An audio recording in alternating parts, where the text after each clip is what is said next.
Greetings, my fellow Americans. This is your President Samuel Ronan speaking, and today is Taco Tuesdays, where we talk about the horror that has been happening in our own country. So, it has been a week since we had Taco Tuesdays, and it's been 5 days since last Thursday. And folks, it just continues to go insane with what's going on. In fact, some of the things that we're not even able to cover today were just recently, like within the past couple of hours, leaked to the presses, which is that a young Republicans chat, so like a Discord or something similar, was leaked, and it was just as horrendous and horrific as you would think. Anti-Semitism, slurs, misogyny, racism, like the whole kit and caboodle.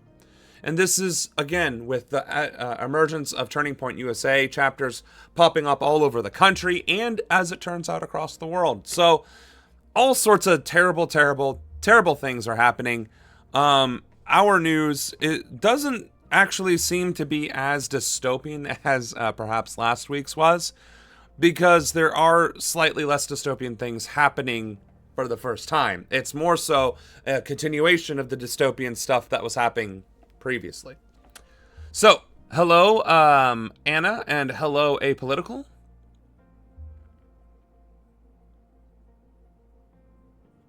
Why is that on my face? I was like, damn, I didn't realize that Twitch started doing that too. Why is that on the Facebook?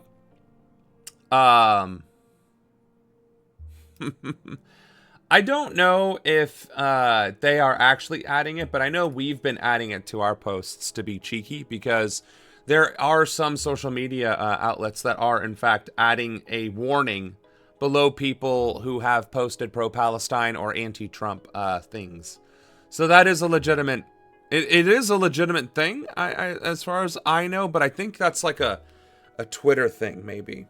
It might be a Facebook thing, but I know, or I assume it's mostly a Twitter thing. So yeah. And I definitely forgot to change the intro to this. Well, actually, really, this one. This is the one that is supposed to have, or something similar to this should have this stuff. Alright, anyway. Wouldn't be a stream, right, if I didn't have at least some sort of technical difficulty or forget to do something, because... Alright. So, starting off, we'll just start off with, like, the simple stuff. The Rutgers professor leaving the U.S. after threats over the Antifa book. Again, the government is threatening a professor who was teaching anti-fascism.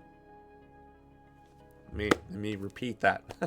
The government of the United States of America under the Trump administration threatened a professor because the professor was teaching about anti-fascism and why it exists and what countries do to resist anti-fascism when they themselves are becoming fascist. Like, again, in Star Wars, when the Chancellor became the Emperor, right? The only clue that this was a bad thing was the fact that we know that he's Palpatine, the Sith Lord, right? That's the only thing that's Darth Sidious, right? That's the only thing that we know as the audience, but everybody else did not know that. They just truly thought he was the victim.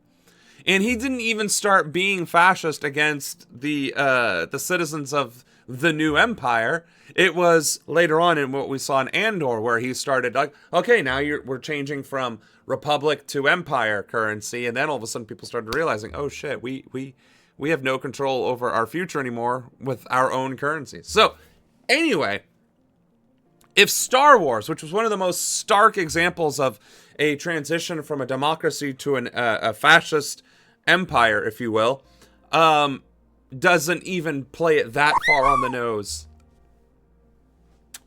Reality is crazy. Dogtober 7 Never Forget. That's an interesting name. I guess we'll wait to see what you have to say, if you have anything to say. That's the same professor who tried to move to Spain and they didn't let him. They stopped him at the airport, I think, last week. Right, no. And that's the thing. He keeps trying to leave the country. Like, fine, you don't want me to be here and you don't want me to teach, then I'll just leave. And they still refuse to let him. Hell yes, finally. Finally, somebody with a name that could potentially be, whatchamacallit, a spam name. Because, I mean, my God, we get trolled all the time. That's the most based answer I've gotten from somebody with that I thought we were going to get trolled by. Awesome. Welcome to the stream. We're going to call you Doggy Dog.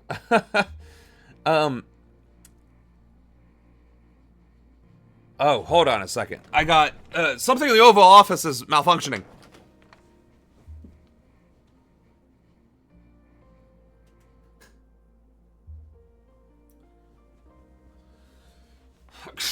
We are now for. Oh, hey. No, sorry. No, it wasn't the prop that was malfunctioning. The prop is nice and secure. But yes, I don't get how Antifa can be a terrorist organization. I thought it was a political movement. No, it's the baseline of what a person should be. You should never be pro-fascist or neutral fascist, right? Being against fascism should be as standard as being against cannibalism, against pedophilia, against rape, against murder. Like, being a fascist is akin to being every single one of those terrible, terrible things, right? And I'm sorry if any of those words were trigger words. I'm not very clear on how I'm supposed to preempt those. But suffice to say, KSM Israel? Oof, are we gonna get trolled now? Welcome to the stream, KSM. But yeah, and the fact that, the government... Nice! So KSM must mean something about killing. Let's go! We are very lucky today. I'll take it. I'm gonna keep fuck Israel and free Palestine in the title, though. Let's go. Hey, I think we should all go buy lottery tickets for getting this lucky back to back. Oh, I see. Well, you know. Now we know. But either way, let's actually watch the video instead of just talking. History.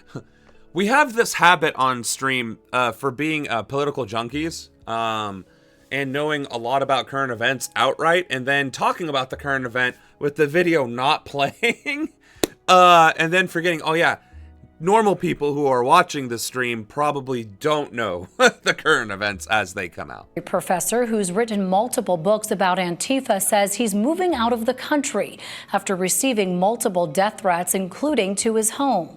Professor Mark Bray notified students this week that his courses will move online as he relocates to Europe with his family for safety. The threats came after Bray publicly commented on President Trump's executive order in September designating Antifa as a domestic terrorist organization. Which, again, anti-fascism labeled a domestic terrorist organization.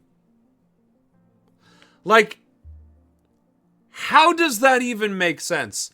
Hey, we are an organization that is named for being against the bad, and we're somehow the bad guys?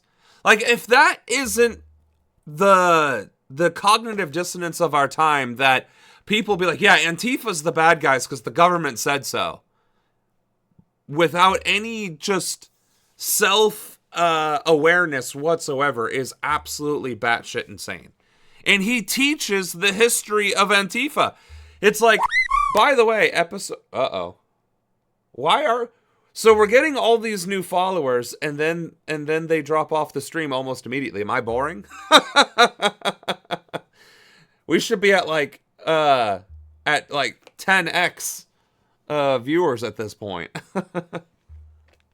Hey, third time, right? Third time's the charm. But yeah, This guy's teaching about anti-fascism, right? And it's like chapter 1, the fascists get into power. Chapter 2, they start targeting professors like me. Chapter 3, you, the students, are no longer allowed to study with professors like me because I'm being targeted by the fascist government. Chapter 4, the fascism. You know, it's that has to be a wild class where it's like, and in today's lesson, we're just going to read the death threats and the intimidation letters I got from the President of the United States of America. When in history has the president or any world leader ever threatened professors when they became totalitarian?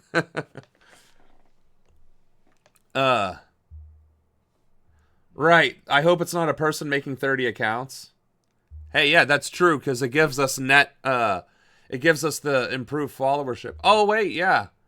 Because, let's see, we just got 3 followers, and it doesn't look like I have 236. So only one of them counted. Nuts! So there was a catch. It's all good. Anyway. Several far-right activists targeted Bray online, publishing his home address and called for his firing. While a Rutgers chapter of the conservative student group Turning Point USA launched a... Are we just going to ignore the fact that a Turning Point USA chapter, the thing that Charlie Kirk founded, the thing that he is best known for, the guy that got murdered for being a white supremacist, are we just going to ignore the fact that the guy who got murdered for being a white supremacist, and we got gaslit for about 2 weeks saying how he was this good, upstanding Christian guy, created the Hitler Youth Program, Turning Point USA, and then one of those members started immediately threatening professors and their free speech and their teaching from that organization? Like, are we just going to completely miss that? Like, and is this New Jersey Spotlight News really going to just drop the fucking mic on that? Petition to oust him, citing risks to their safety, alleging that Bray's writings and lectures promote political violence. How does being against fascism promote political violence when most anti-fascist movements, aside from World War II, have been peaceful? It's the fascists that have been violent and murdering the anti-fascists. Like, again, dissent is not violent. Even if dissenters are actively armed and rebelling, that's still not violence. That is self-defense. Like, you do realize that the United States of America fought an entire Revolutionary War against tyranny and oppression. Now, granted, that was an actual legitimate monarchy. A constitutional monarchy, but a monarchy nonetheless. Fascism, however else you want to define it, typically involves corporations and states and is more broadly defined as totalitarianism or authoritarianism, right? Which we could always argue goes back to what a monarchy or an empire was, right? If you had an emperor or a king, you could argue that those were also fascist dictatorships. The difference being that those positions were inherited, and fascist governments, well, they've never lasted past the original leader. Correct me if I'm wrong. Not a single fascist government actually lasted beyond the initiating leader, right? Mussolini's government didn't last. Hitler's government didn't last. But see, Russia was more communist than anything. They were corrupt in their own way, right? Military coups, this, that, and the other, the Russian Stasi, so on and so forth. But they were technically communist. They weren't. It was state control, right? But it not capitalist control. And you didn't have one person with absolute authority. It was usually the military and the one guy. All of which is to say, I don't think, if we want to count Russia, the USSR, as fascist, and many would, many wouldn't, right? Many are like, oh, the USSR should have never fallen. It's like, well, we can agree that there were some good parts of the communism and some very bad parts. You know, the whole secret police part being the very, very bad part, which is also indicative of fascism. All of which is to say, the only example of a fascist state that could have even been considered fascist with multiple leaders in the same government would have been the USSR. Because even China was communist as well. So like China and Russia were the two major communist powers. Well, Russia and China, if we're being honest on the map. But even those regimes didn't last altogether that long, right? Like, communist Russia lasted from the end of World War II to about the 90s. So that's about 50 years. I mean, that's not a not long time, but it's also not like this hallmark, right? So I forget where I was going with this whole tangent. My point here is fascist regimes typically do not last past the original person. And then all of these movements that are built around supporting and elevating the fascist government also end up becoming criminals, imprisoned, political adversaries, or just social rejects.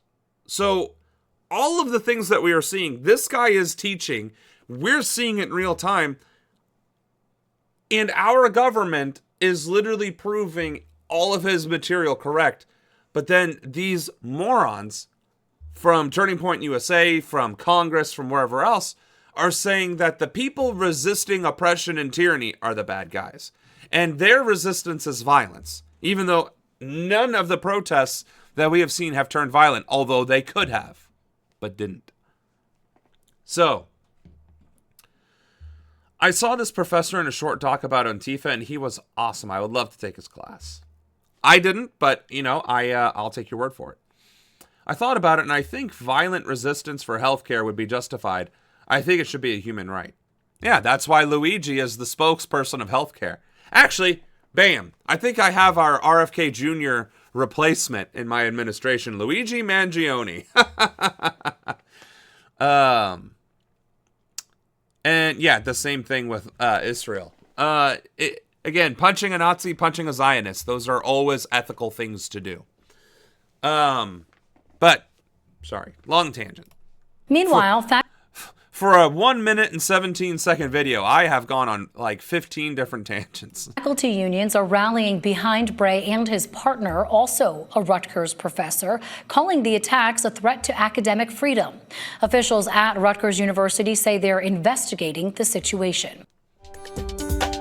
Authorities at the university who are afraid of being oppressed by the administration and having seen examples of where the administration will harass colleges and university regardless of capitulation, are investigating the situation of their professor, and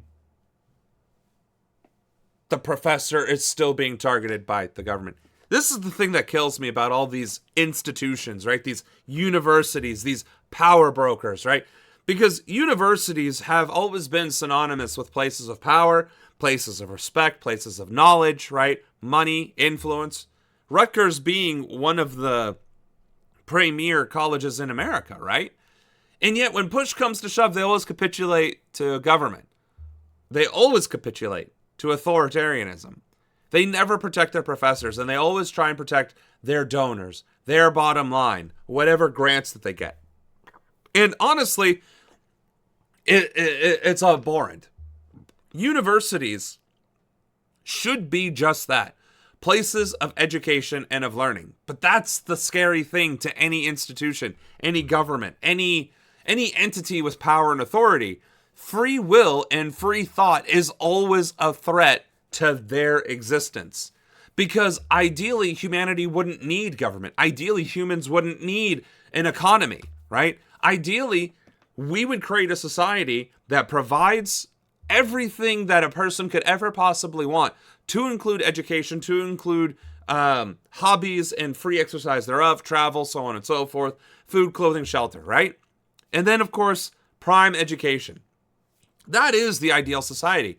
And you don't need a government to say, well, we're going to fund this university or this infrastructure plan or build this many houses. In a functioning society, in a true society that cares more about the well-being of humanity than anything else, the different universities, the different groups over housing and development and infrastructure would simply build those things, would simply make those things available, right? That is an idealistic, far into the future society that we are, I would say, centuries away from. I mean, if we're really lucky, 1 century away from. But say I become, and now we're gonna have President Ronan's professor. Ah, dang it! I forgot my pipe. Hold on a second.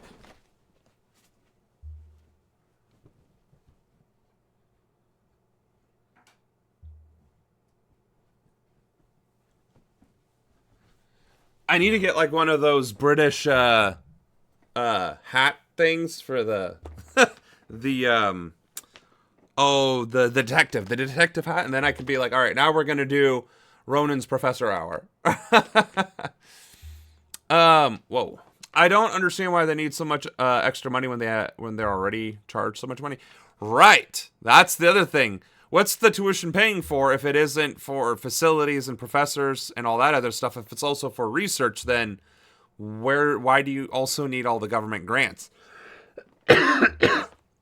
Suffice to say, to your point as well, apolitical, damn. Give me a second to, like, play the part before you guys go full-on dystopian nightmare. Oh. I think my throat's a little scratchy today, because we've barely gotten started. Alright. So, why I got the pipe and started Professor Ronan's Political Hour is because even when, not if, when I become president, but closer to that in Congress, once I become Congressman Ronan, and we can start having these streams from Capitol Hill or from my office at the Capitol building. What the hell? We got lucky with not being trolled, and then my throat dies on me. Even with somebody like me in power, or in a position of authority, let's rephrase some of the dynamics there. Congress has a level of power. A congressman has a level of power, right? But they also have authority. They also have the means to influence. Even with somebody like me in these positions, even if it was 535 versions of me, right? 435 congressmen, 100 senators, me, and 9 Supreme Court justices. In order to achieve that ultra-utopian society where everybody eats, everybody is housed, and housed well, eats well, by the way, has an outstanding education, easy, accessible infrastructure, mass transit system, clean energy, like the works. You picture the most Star Trek utopian, heaven on earth future that you can possibly imagine. Okay? Picture that in your mind's eye, right? Just work with me. I become president in 2029. January 21st, 2029. That's 4 years from now. 4 years from then would be 2033. There will have been however many births, a few toddlers, and mostly infants. But the majority of the people in America that were alive will have remembered the fascism of Trump. The steady hand of Biden. The other fascism of Trump. And then the smooth imperialism of Obama, and Bush's wars, and then Clinton's scandals, and then there might be a few people that would still remember Bush Sr. and Reagan, right? The further on we go, that group, that cadre that remembers the decline of capitalism, the decline of democracy, the rise of capitalism, and the expansion of fascism across 50 or 60 years, they're still going to be alive. No matter how effective my government and administration becomes. Even a full 8-year term, right? And let's just say something even crazier happens, and we get to get reelected for 3rd and 4th and 5th terms, right? Let's just say that even happens, right? My administration, those members of Congress, Senate, and the Supreme Court, the dream team government scenario, we're in it for 20 years. My generation would still be in their 50s. Our parents' generation, or Gen Xers, would be in their 70s. Gen Z would be in their 30s. Gen Alpha would be in their 20s. And then whatever 2 generations are behind them that are kids and emerging into adulthood would just be born. That would mean even with 20 years of Ronan administration, just for the sake of argument, just to put the point home, 20 years of perfect, like what we want, what we like, just pure leftist, just extremely populist policies, right? For 20 straight years, there would only be 2 generations alive that experienced it, grew up with it, and were molded by a society that was living it.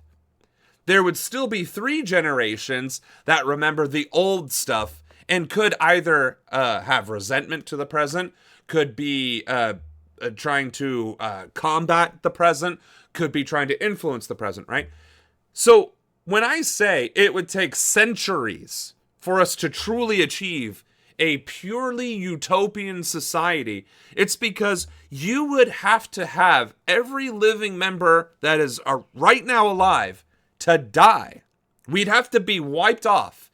And that's about between 3 and 5 generations. 4 generations, I think, is what would be historically or academically the standard. It would take 4 generations of living without capitalism influencing government, without capitalism influencing society, without capitalism influencing education and science and infrastructure and utilities and development and advancement and progress and art and entertainment. It would take a century of undoing all of that harm to even test whether or not we could achieve a truly utopian society, because we've experienced what without capitalism can give us. There's going to be challenges that without capitalism that we're going to have to figure out. Now, you're saying, well, Sam, how can there be challenges if you don't have capitalism? Doesn't that get rid of all the challenges? Sure, but then you have different problems. How are you going to deal with housing distribution? How are you going to deal with access to universities? How are you going to deal with curriculum standardization? How are you going to deal with which city and which infrastructure plan gets prioritized, right? Where's the funding going to come? How's the resources going to be distributed, right? Okay, let's say we get rid of the concept of money. Well, now it's still a concept of time. All right. We have a growing population. The average birth rate is actually 3.6 instead of 1.8 or whatever it is now, right? So we have a rapidly increasing population with a larger family dynamic. And so, but it's also more communal. So communities are truly forming where family units want to be close to each other. Well, how do you determine that? Like, how do you prioritize families per units per relationship per, right? While maintaining the economic requires, the labor requires, the education requires, and everything else, right? Though now it's just a logistics nightmare, okay? So that's probably going to take a decade to resolve itself. And then who knows? Because call that 20 years in the future, maybe we have resolved the how do we figure out who gets what, when, where, and why, and how do we determine the next step, right? Say we figure that out in 20 years. The next 20 years are going to be figured out on improving that process. And the next 20 years on that is going to be whatever technological advancements have occurred, maybe even space travel, maybe even colonization. Maybe we're harvesting the asteroid belt. Maybe we're harvesting minerals on Mars and the moon. Who fucking knows? I don't know. That's 40 years in the future. But to truly achieve a utopian peace, you would need that 20 years of growing pains, 20 years of figuring it out, and another 20 years of living it, and then another 20 years after that of making sure that it sticks, and then that final 20-year bracket where you have a brand new cadre of generation of living human beings who have only ever experienced a populist society. So, again, if we are really freaking lucky, we could achieve this in 100 years. None of us are going to see it. I don't think I'm going to live to be 135. I mean, sure, science can say whatever it wants. We found the gene that reduces aging. Great. First, we have to get rid of capitalism, or else we're going to have a bunch of billionaire immortals, which is going to be terrible for everyone, right? Imagine if Elon Musk was immortal. Effectively immortal. I mean, 20,000 years of life is still effectively immortal, considering written history is only about 12,000 years, give or take. So no. Absolutely fucking not. Right, Anna might be alive 20,000 years from now, but that's, vampirism and witchery, so that's a different thing. Science getting defunded, it's gay.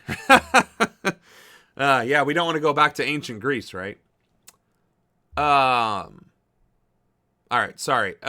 Guess there was a lot of chat that I missed out on. So I'll just pick up from Simply Steve. The simple idea, a happy worker is a productive worker. If you take care of your workers and treat them good, they will give you 110% every day. Well, and that's the idea of a society based around people. A populist society. See, that maybe populism as a form of governance. Ronanism. But seriously, though, the more you take care of people and the more you, and I hate to put it in these terms, the more you nurture the environment, right? The more fulfilling the environment you provide, the less prone a society is to becoming to apathy and self-destruction through avarice and vices, right? If people have options of getting drunk or high and having sex every day to numb the pain, or there is pure joy and bliss, and I can pursue whatever I want, whether that's education, whether that's travel, or sex, drugs, and rock and roll. I mean, that's perfectly valid. But then it's actually safe to do these things because society respects these things and doesn't vilify these things. Well, guess what? Now it's no longer taboo. So now, do people actually want to do sex, drugs, and rock and roll because it's edgy and it's rebellious, or is it because it's something that is now part of human nature that we can accept as human nature and we just experience it? That's what I'm saying. If you create a society where experiences are simply that, you can pursue your dreams and your whimsy, obviously within reason, you are more likely to be a happy and healthy society than, oh, shit, I got to pay bills. Ah, shit, I got to get groceries. Ah, damn, I only have 48 hours to do laundry, pay bills, rest, relax, and I have like maybe an hour to do that, right? So the less stressful the society, the less stressful the economy, the more happy, the more outgoing the population. Well, what about Finland? It's a very good point. What about Finland? Finland is the happiest country on earth, and if you talk to them, their population is in decline, and they don't interact with people. They want to be by their lonesome. But the thing is, for Finnish people, there's also not as much for them to want to do. And there's no encouragement from the government to focus on that. Like, hey, go back to school. We'll pay you for it, right? Because they're a democratic socialism. Hey, go travel. We'll pay for it. Well, I just want to stay home and be apathetic. It's like, okay, fine.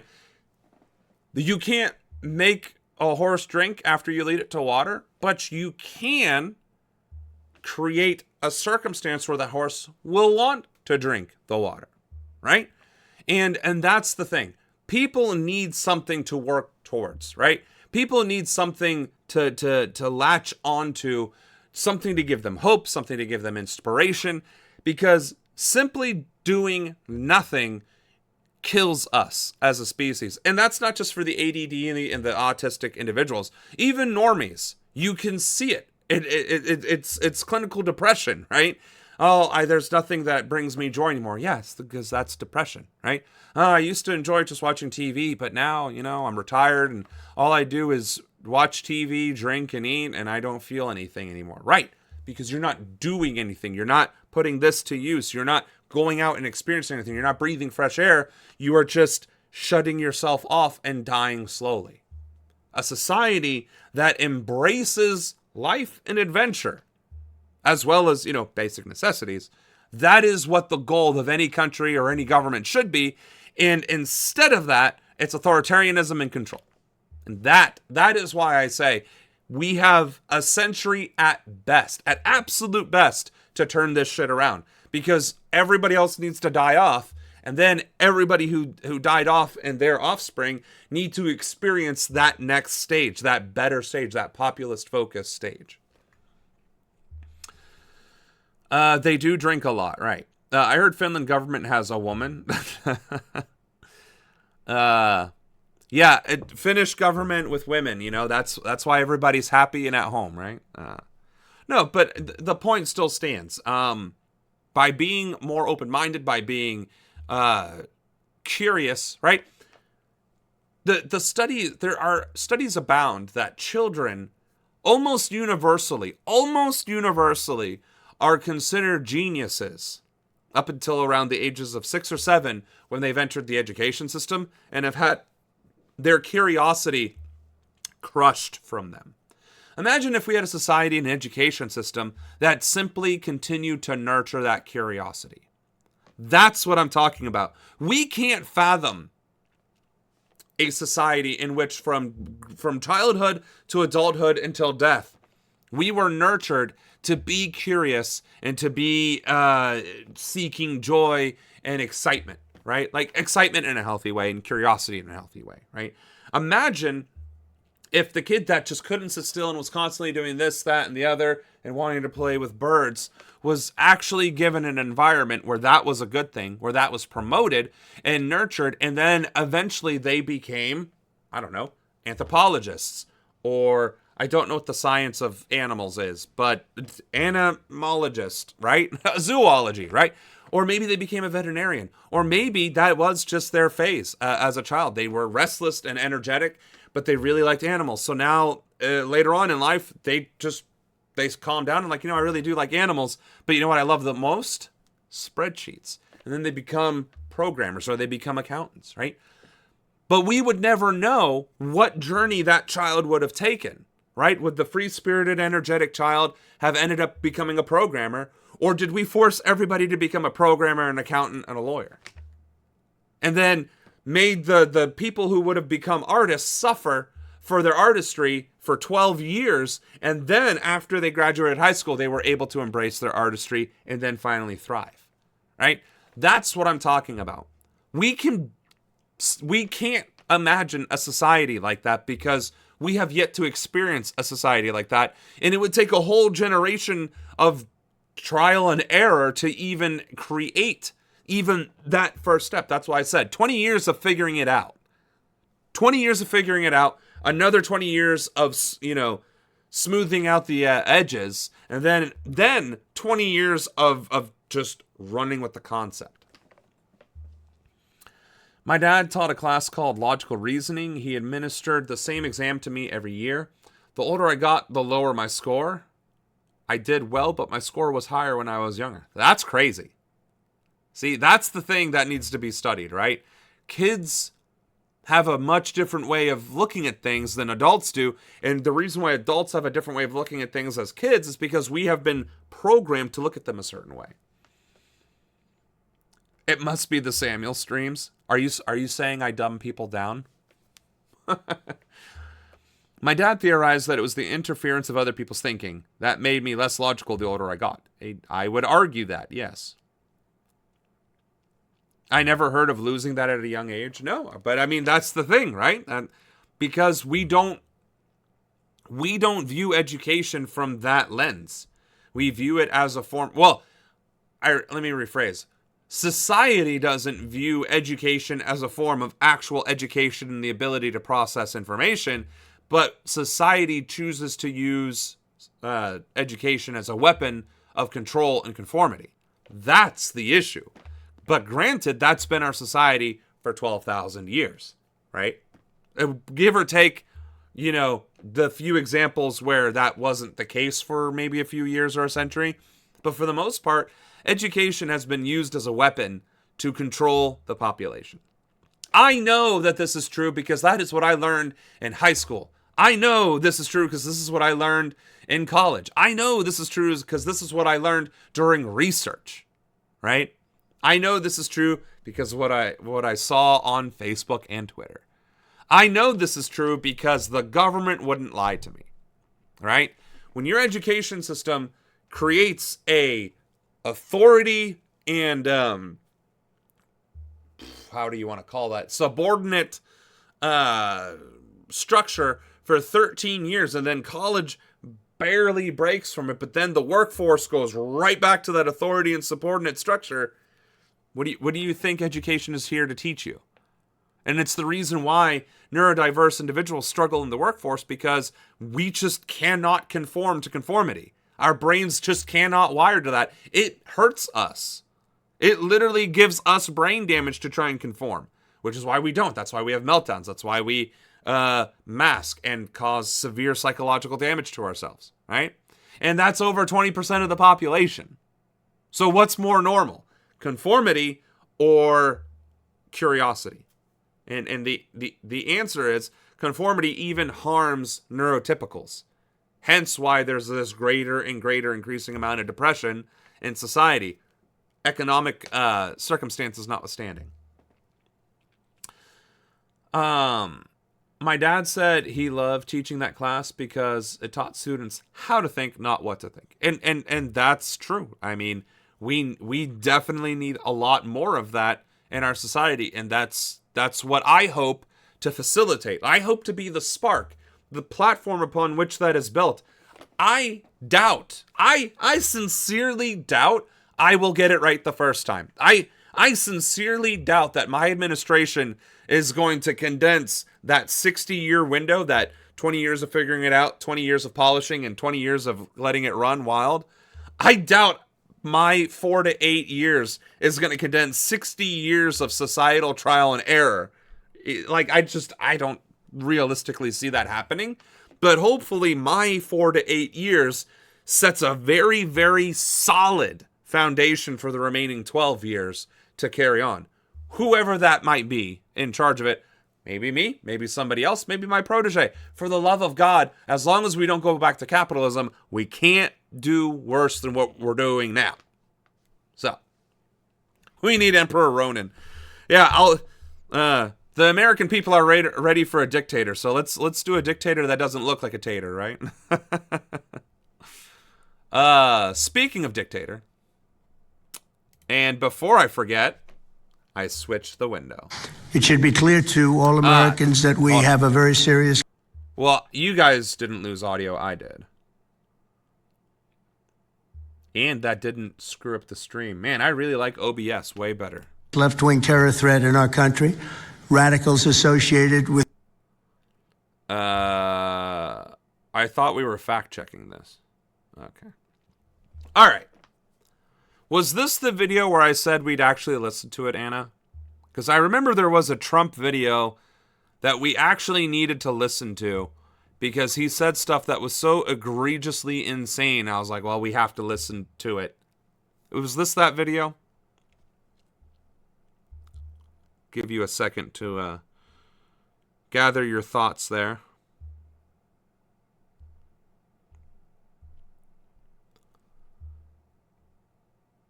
Okay, but this is that video. All right. With the domestic terror group Antifa that you've heard a lot about lately, and I've heard a lot about them for 10 years, and other far... Hey, I've been hearing a lot about Antifa because I've been doing a lot of things. Gee, I wonder why. Left extremists have been carrying out a campaign of violence against ICE agents and other officials charged with enforcing federal law. Huh. I don't know of any major events where protesters or organizers actively attacked ICE agents. I don't know that there was anything at all, in fact, where protesters actually attacked ICE agents. Now, protested, sure, called them mean names, absolutely, chased them a little bit, absolutely. But the violence was always initiated by ICE agents. Secondly, following orders isn't the defense you think it is. Yeah, right. If that did happen, it would be all over the news. In Chicago, anarchists have surveilled at least 4 local ICE facilities and posted diagrams of the buildings online, meaning nothing but bad. I mean, I think that is actually true, and quite frankly, good, because, well, if push comes to shove and we have to start rescuing migrants because we find out that they're being kidnapped and trafficked to death camps or being kidnapped and trafficked to labor camps, yeah, we should start infiltrating these buildings and freeing what would later become slaves or the victims of a modern-day Holocaust. Or actually, the second modern-day Holocaust, because quite frankly, the Palestinian people are already the modern-day Holocaust. Whatever we're doing to immigrants and Latinos and specifically, or predominantly Latinos, whatever we are doing to them, once that is finally revealed, is probably going to be as bad or worse than what happened to Palestinians and what happened to the Jewish population. Accompanied by photos of specific ICE agents that they're targeting, one in particular who's a top person and a great patriot. In July, approximately a dozen Antifa-aligned militants stormed the ICE facility in Texas and then lured officers out of... You're right. That was one instance of Antifa attacking an ICE facility. But because of how poorly executed that was, it just makes me think it was a false flag attack. Like an actual... Like, there's no way you organize this attack, have guns and flak vests, but you leave the flak vests in the van as evidence, fire your shot, and then surrender the first shot that's fired against you. So, to his point, I'll grant him that did happen, and I did forget that. The building before firing dozens of rounds at police. They were crazy, frankly. Shooting one Texas officer in the neck. And in Portland, Oregon, Antifa thugs have repeatedly attacked our officers and laid siege to federal property in an attempt to violently stop the execution of federal law. Everything we're doing is very lawful. What they're doing... Everything ICE is doing is very lawful. You know what's great about this video? We're going to go ahead and like this video. We might even subscribe to Scripps News. What's great about this video and the fact that this is caught on camera on a live, video, I guess on the scene, right? Live from the White House, right? The beautiful thing about this is he is saying live on television, unedited, that what ICE is doing is federal law, it's lawful, and he is supporting it. Meaning, all you have to do to charge this piece of shit with violating the 14th Amendment and the 4th, 5th, and 6th Amendments, the due process ones, racial profiling, discrimination, domestic terrorism, etc., right? You could literally just play this video and be like, Your Honor, this is him admitting it. Doing is not lawful. And what the governor and the mayor of, as an example, you could say of Portland...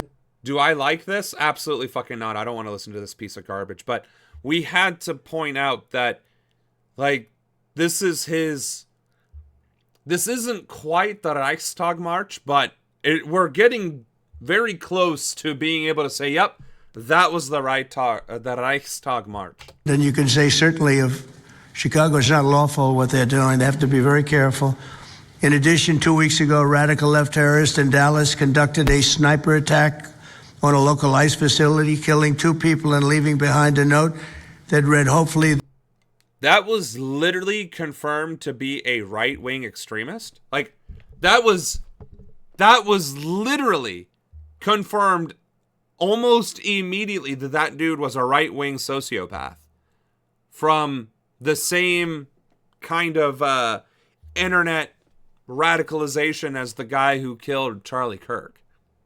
Groyper. Yeah, I don't even fucking know what that is, and I don't want to know. This will give ICE agents some real terror. That's bad. No. ICE agents being terrified is exactly where they need to be. This attack came the very same month that Charlie Kirk was assassinated by a far-left extremist who inscribed... Again! Facts are what I say they are. These shooters are extreme to the right of the MAGA movement extremists. There is nothing left-leaning about them. They are racist, misogynistic, xenophobic sociopaths. And they're the ones killing the MAGA movement because they're not racist enough. That is insane. Are they using filters on Trump? I don't think so. I don't know what you mean. Facts are just what I say they are. Exactly. Like, we're just going to say that any active shooting that happens that is very clearly from a right-wing extremist belongs to the left wing. Describe the words, "Hey fascist, catch," meaning catch the bullet, onto the bullet shelf itself. The epidemic of left-wing violence and Antifa-inspired terror has been escalating for nearly a decade. At universities, Antifa has organized riotous mobs to attack campus speakers. I see it all the time, and these are riotous mobs. And then attacking right-wing speakers. You mean the ones saying women don't deserve rights and black people should be slaves again? What was that picture? Wasn't there a picture of a guy who set up a table that said, that basically did say that transgender people shouldn't have rights, immigrants shouldn't have rights, and black people shouldn't have rights? Changed my mind. And they got chased off of campus. Rightfully so. I mean that he looks blurred, like his skin doesn't look as wrinkly. No, that's just because the video settings are 720p. They're not good. It's not an HD video. They like to be extremely absurd while being violent and to confuse the public as some ironic sort of joke. Yeah, no, and that's the problem with the right-wing extremists. They're being edgy. They are right-wing extremists, and yet somehow, well, not somehow, it's very obvious that this administration is conflating the right-wing radicalized movement with leftism because it fits their agenda. If they came out and said, nope, these are radicalized right-wingers that are even more to the right of where we are, that would go against the narrative. So, I mean, it's not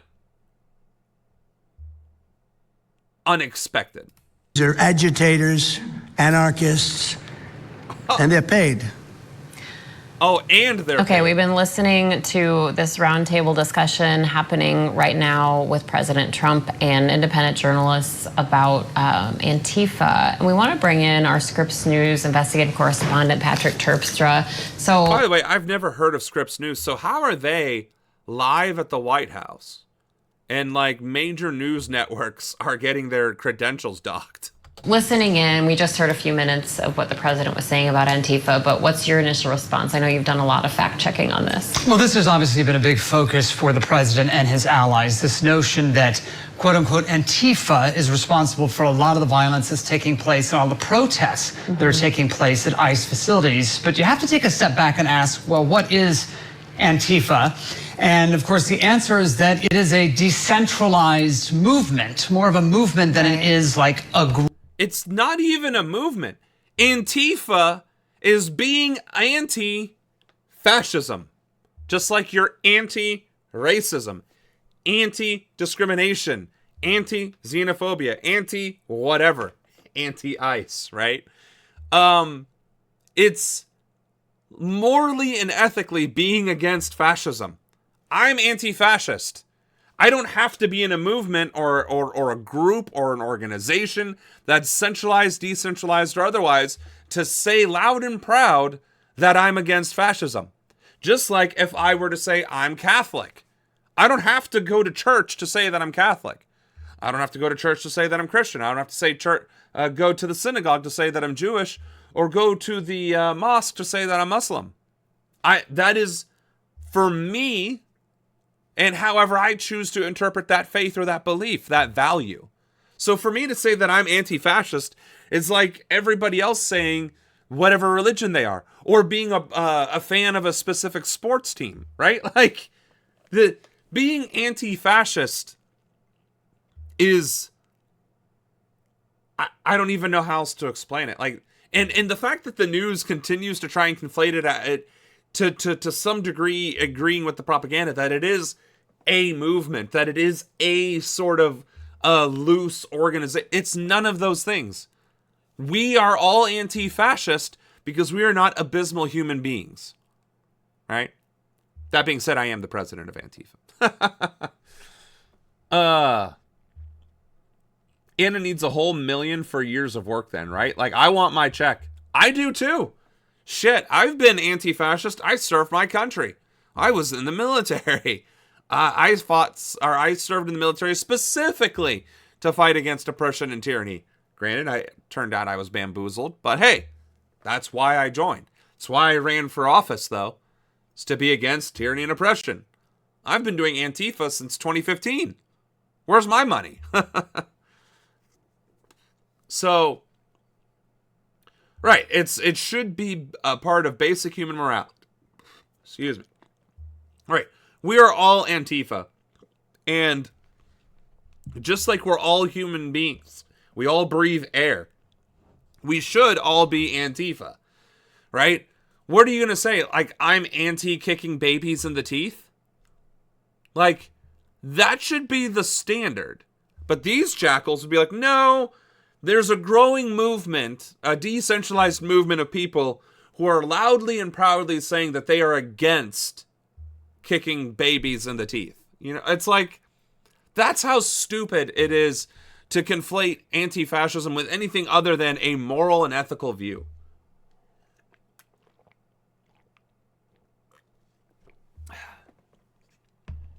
Yeah. Wild saying that you're Antifa is now radical. That is... I thought so too. I thought we were all universally against fascism and Nazis. And that... I have never been more wrong about anything in my life. Group, even though it has been declared a terror organization by the Trump administration, it's not actually something like you might think about Al-Qaeda, where there's a leader, where there's a structure, things like that. Well, there is a leader of Antifa. This guy. And what we've noticed is that a lot of the people that they are talking about having gotten into entanglements with quote-unquote Antifa, those are actually just protesters. And some of those protesters truly have been violent, but they are lumped together in this notion of Antifa.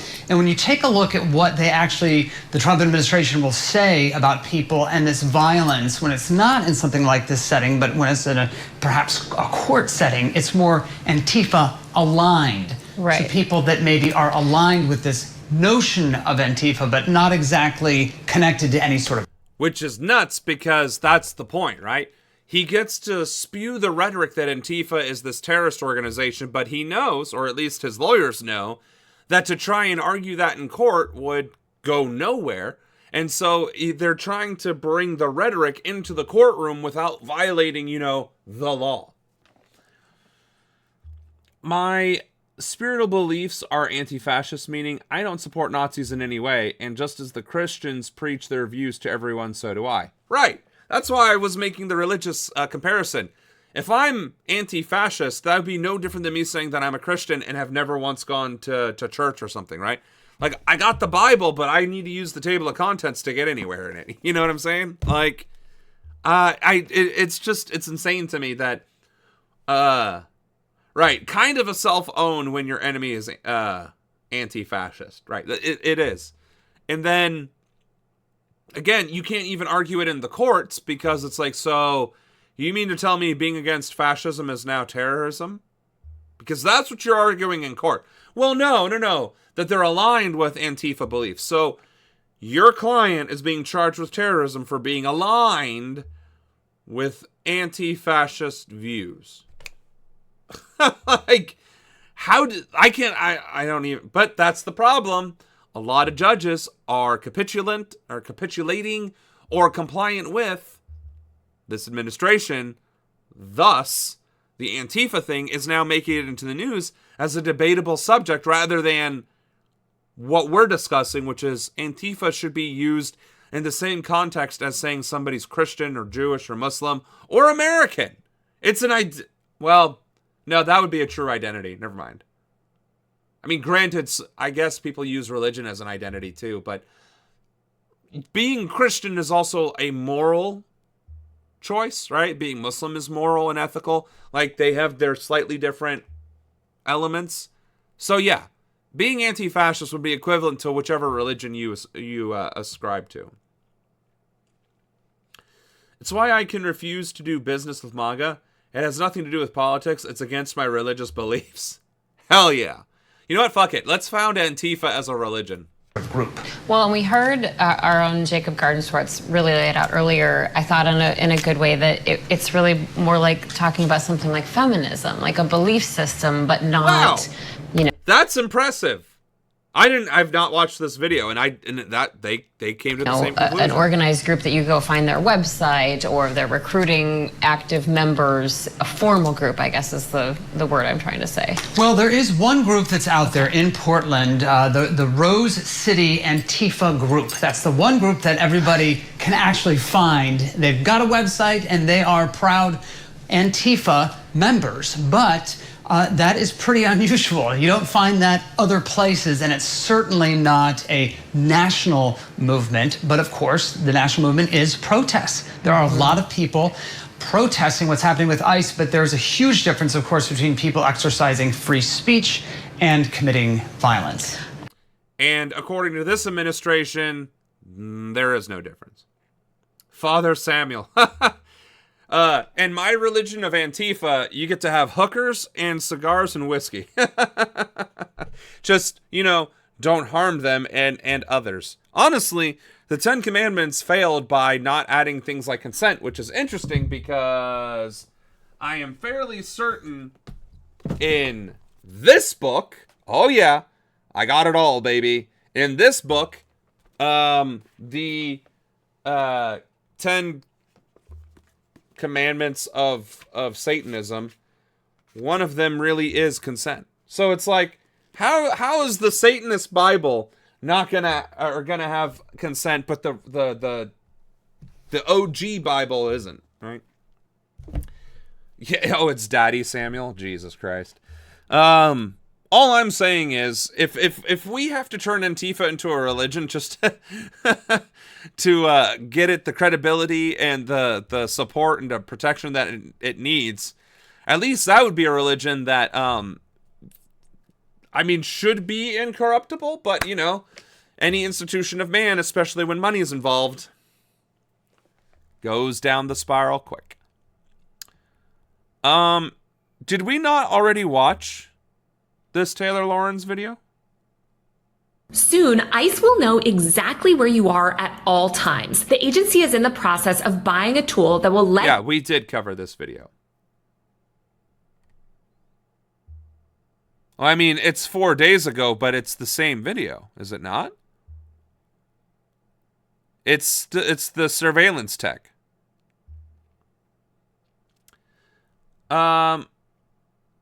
We get to heaven when no fascism remains. You don't think so? Okay, well, it's a 12-minute video. Let's move this one to Thursday though. Because there are a lot of shorter videos, and that is the third video on this list, and we're an hour deep.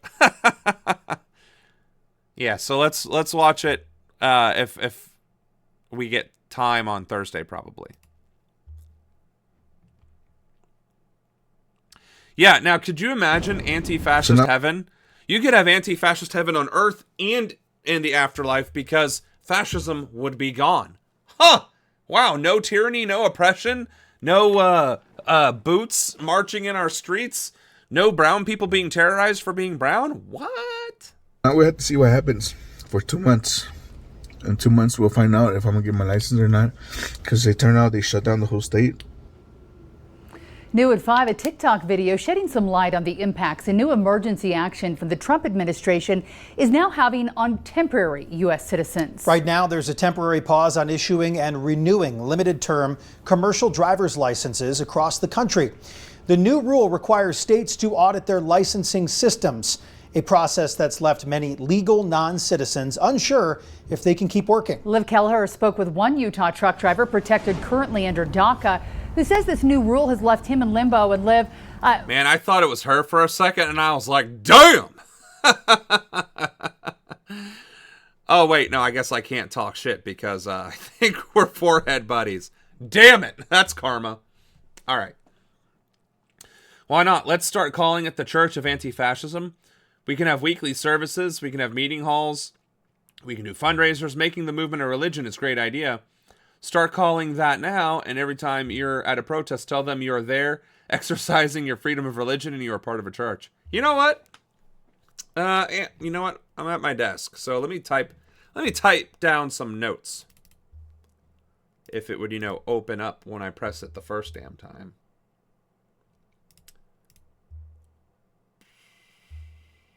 Okay, so look into founding a religion, Antifa.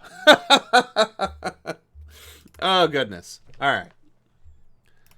Explain the challenges he's facing right now.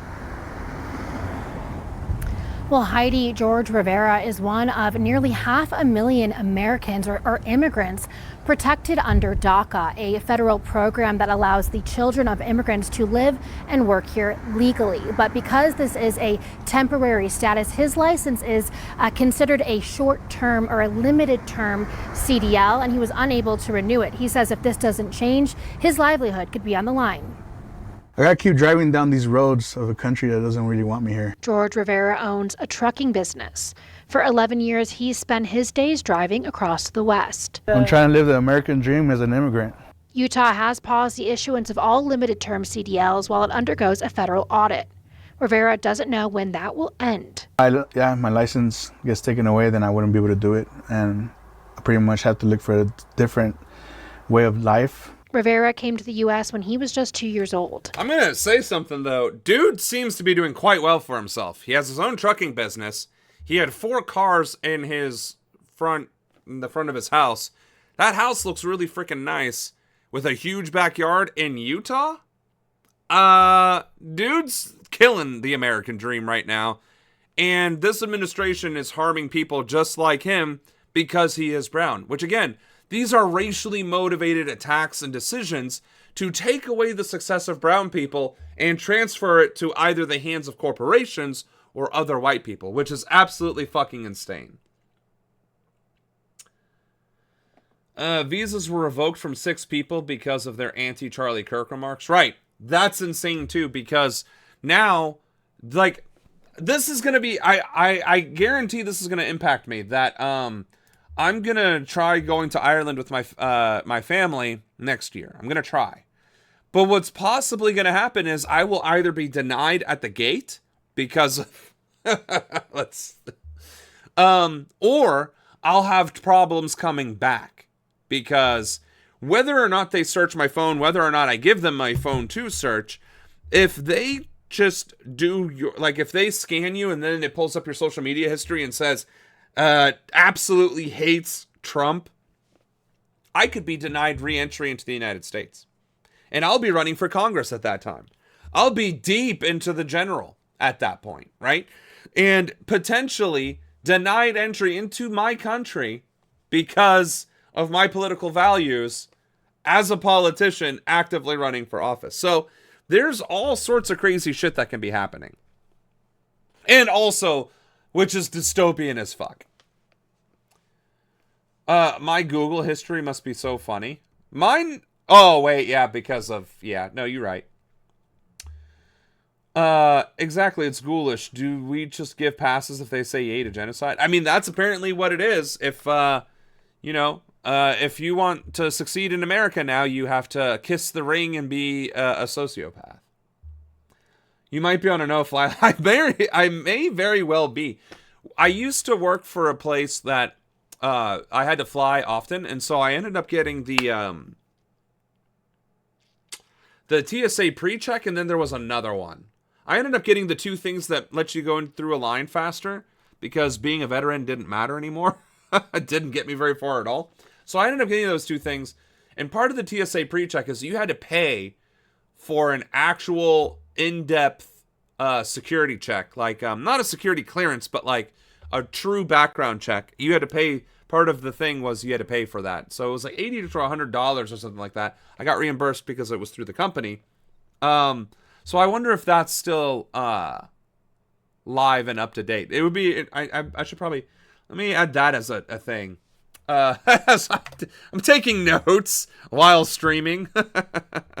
Verify if I still have TSA pre. And I thought it'd just be a problem to put your shoes on the checkpoint part of flying. Yeah, and I'm a veteran. Yeah, no, that's the thing. I'm a veteran. I'm anti-Trump. I'd be running for Congress, and they might still stop me from coming back into the country or leaving the country. If they're going to stop this professor from leaving the country, they could easily do the same thing to me. It would be funnier if I went with my military uniform on and they stopped me from leaving. It's like, you're anti-American. Just for the...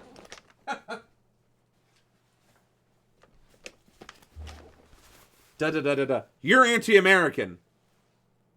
Really? Because I'm pretty certain that says U.S. Air Force. All right. Anywho, our immigrants are being targeted for their skilled labor. It's not just field work anymore. It's not just hospitality work anymore. Now it's the skilled labor. I hate saying that. It's the trade labor as well, which we already have. We already have a significant shortage of CDL drivers, of nurses, of pretty much every profession in the country, and largely because we keep terrorizing immigrants. So it's only going to get worse.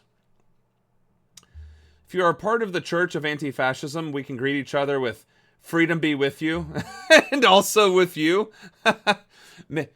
May the freedom be with you. Every high-ranking official in the religion gets a lightsaber. The highest-ranking lightsaber is red.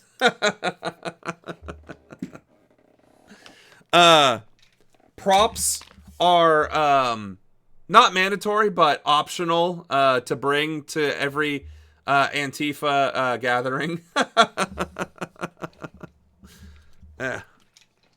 And we definitely like our Hispanic cigars. All right. This is the National Guard. So new this morning, the Trump administration is... So, again, the National Guard being deployed violates any number of federal laws, right? But it most prominently violates the Posse Comitatus Act.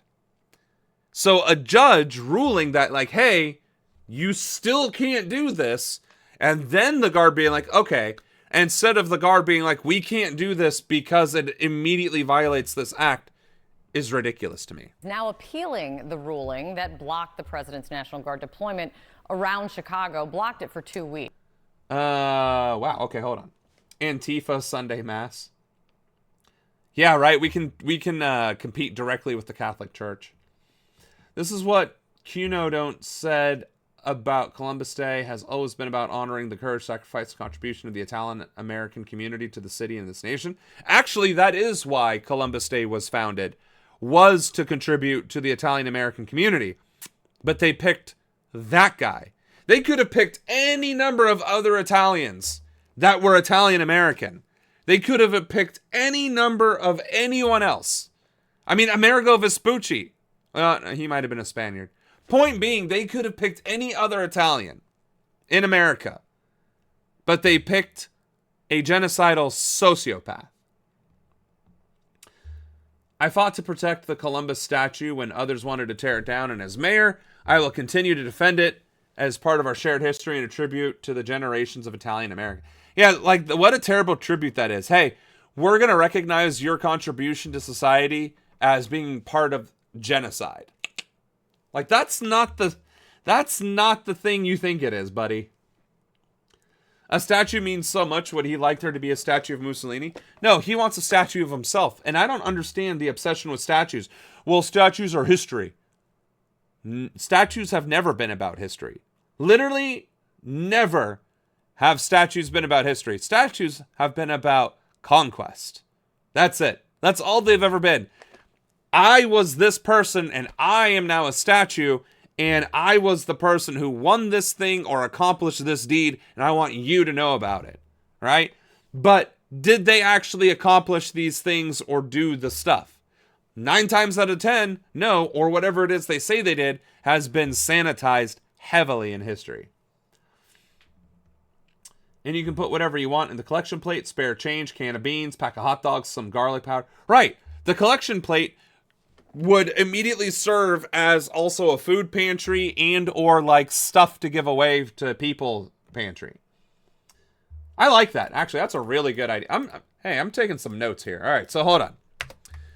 Antifa collection plate can also serve as a donation drop-off, as well as donated goods like Goodwill location. Not that Goodwill is good. I know Goodwill is bad, but I couldn't think of a different word at the time. I really like that. That's really good. I think we found our first pope of Antifa. I might be the founder, right? I'm the prophet, but he's the first pope.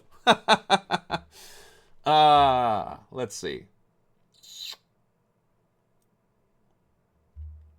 Yeah, Amerigo Vespucci was Italian. Okay, cool. So I tried to correct myself for being culturally insensitive and ended up being culturally insensitive.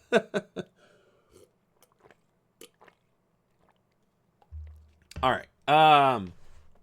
Statues can be torn down. They are status symbols for egomaniacs. Exactly. That is exactly what they are. Google AI overview is so ass. Following his 2017 bid, Ronan's public political profile has been less prominent. His recent presence is mainly associated with his musical endeavors, which he shared on social media platforms. Well, I know what that's talking about. I was when I was learning how to edit videos and then discovered how shitty it is to edit videos. Like, it's extremely difficult. I made lip sync videos. But I did that. I thought I did that before I got into politics. I thought, yeah. So I don't even know where that even came from. And actually, it's been less prominent. His recent presence is mainly associated with his social media endeavors, like Twitch streaming. So maybe I am being shadow banned by the internet. Like, Google's getting a head up on me. Facebook's probably getting a head up on me. YouTube's probably getting a head up on me. So we must be doing something right if a $1 trillion company is already trying to undermine me. Let's see. I'd like these idiots to really explain why taking away a statue is erasing history. Yeah, and Anna has seen the Let It Go. It's pretty epic. Another federal judge has blocked agents from using certain crowd control tactics near an ICE facility that's right outside of Chicago. That order came down after video surfaced. It was this video of a pastor being hit in the head with pepper balls while praying outside of the site. CNN's Whitney Wild is joining us now live near that ICE facility. And what is the latest here? What do we know about what this appeal means, what the judge's order means? What are you hearing? Well, there are several outstanding questions here, Kate. And the question had been, after this ruling came down, whether or not the National Guard was going to maintain their presence here while this went through appeal. And what you see so here, wait, is Kate, this the live view of that protest? Look, there isn't even people out there. Of the National Guard outside Broadview, although over the last few days, this is the part that kills me. Right now, why aren't there protesters here? Right? Like, that's the thing. We need to keep the pressure going. We can't just show up for a couple days and then not show up for a couple days and then go out there a couple days. Like, we need to be out there for at least 90 days straight. Okay, gonna need a fact check on this. Cuomo said long before it was popular, he stood up for marriage equality. Yeah. Why is that lady reporting with that weird dress and a cup of coffee in her hand? Because she's a hardworking boss lady, okay? again, we do not see a single member of the National Guard. new this morning, Kate, this fence here has been up since September 22nd. There had been a push by city officials to bring this down. They were concerned that it would impede an emergency response. There's also concern about, the people who live here, the people who work here, these impositions that DHS has put on the people who have to live and work here every day. A judge just minutes ago ruling that this fence has to come down. Both sides have until 2 o'clock this afternoon, Central Time, to propose how that's actually going to happen. Yeah, look at back to this ruling on the national. This is the war town Chicago. This is the crazy riots and protests against ICE in Chicago. There are like 20 people there.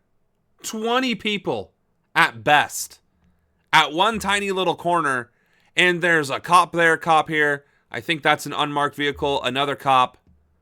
Oh, that's a hearse. Yikes. And I think there's like a couple more cop cars back there. So there's all this police presence and intimidation for like the couple dozen protesters. Again, this is all about narrative building, and this news network and every other news network is doing nothing but allowing the narrative to build rather than pointing at the camera and being like, this is not a fascist, riotous anything. This is literally a couple dozen people freezing their nuts off in Chicago at a mildly busy intersection. Guard. This is a major win for Illinois officials. Here's more from Illinois Attorney General Kwame Raoul. Because you can't be taken seriously unless you got a cup of coffee. I mean, I'm not a human until I have coffee. Thank the heroes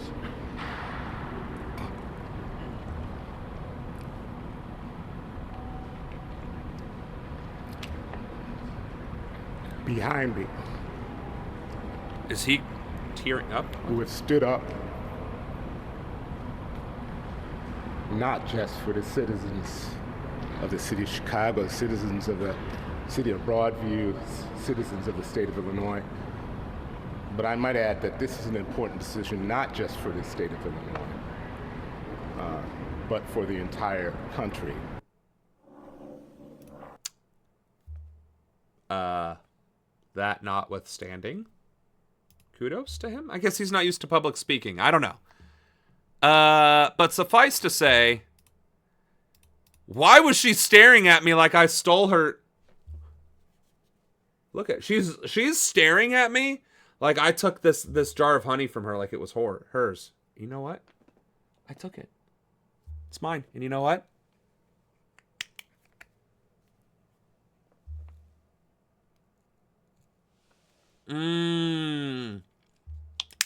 Delicious. What you gonna do about it? Nothing. All right. That was a weird speech that guy gave. Also, my forehead is not this big because when I look in at any other mirror, this is not how that looks. This webcam is hurting my feelings right now. It's genius to make people work so hard for less and less money so they don't have time to protest against fascism. No, that is the genius of American fascism. That is absolutely the genius of American fascism. And I guess your guys' chat there is about Cuomo. It's not that big. That's what she said. 11, we begin with a live look outside the ICE facility in South Portland. So here are some of our top stories that we're keeping a very close eye on, whether the Ninth Circuit Court of Appeals will decide to keep a temporary restraining order in place. So again, with the military presence versus the Department of Homeland military. Again, with the extreme police presence, you can see the two idiots up there on the roof, and then a shit ton of ICE agents and other police. And these are just regular people. Once again, mentioning Portland, this time during a White House cabinet meeting, saying the DHS holding the Mexican flag, standing there. And by the way, these protesters, these are not America's finest athletes and warriors, right?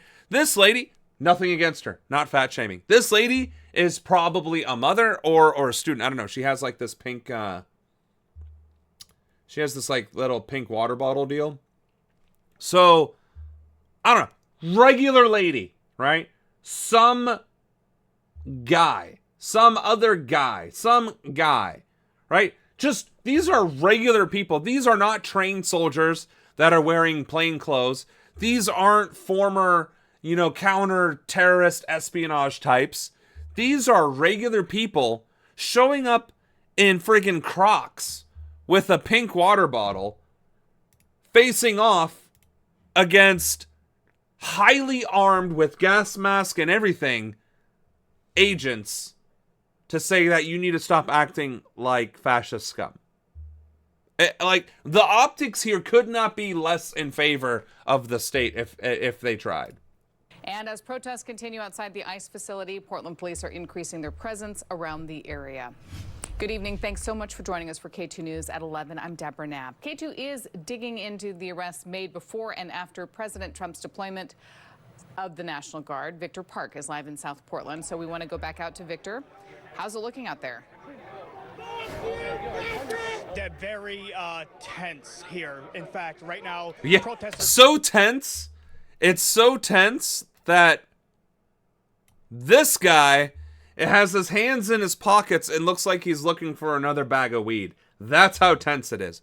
This is what I mean by a narrative association. They are literally allowing this narrative to continue. There's nothing tense happening here.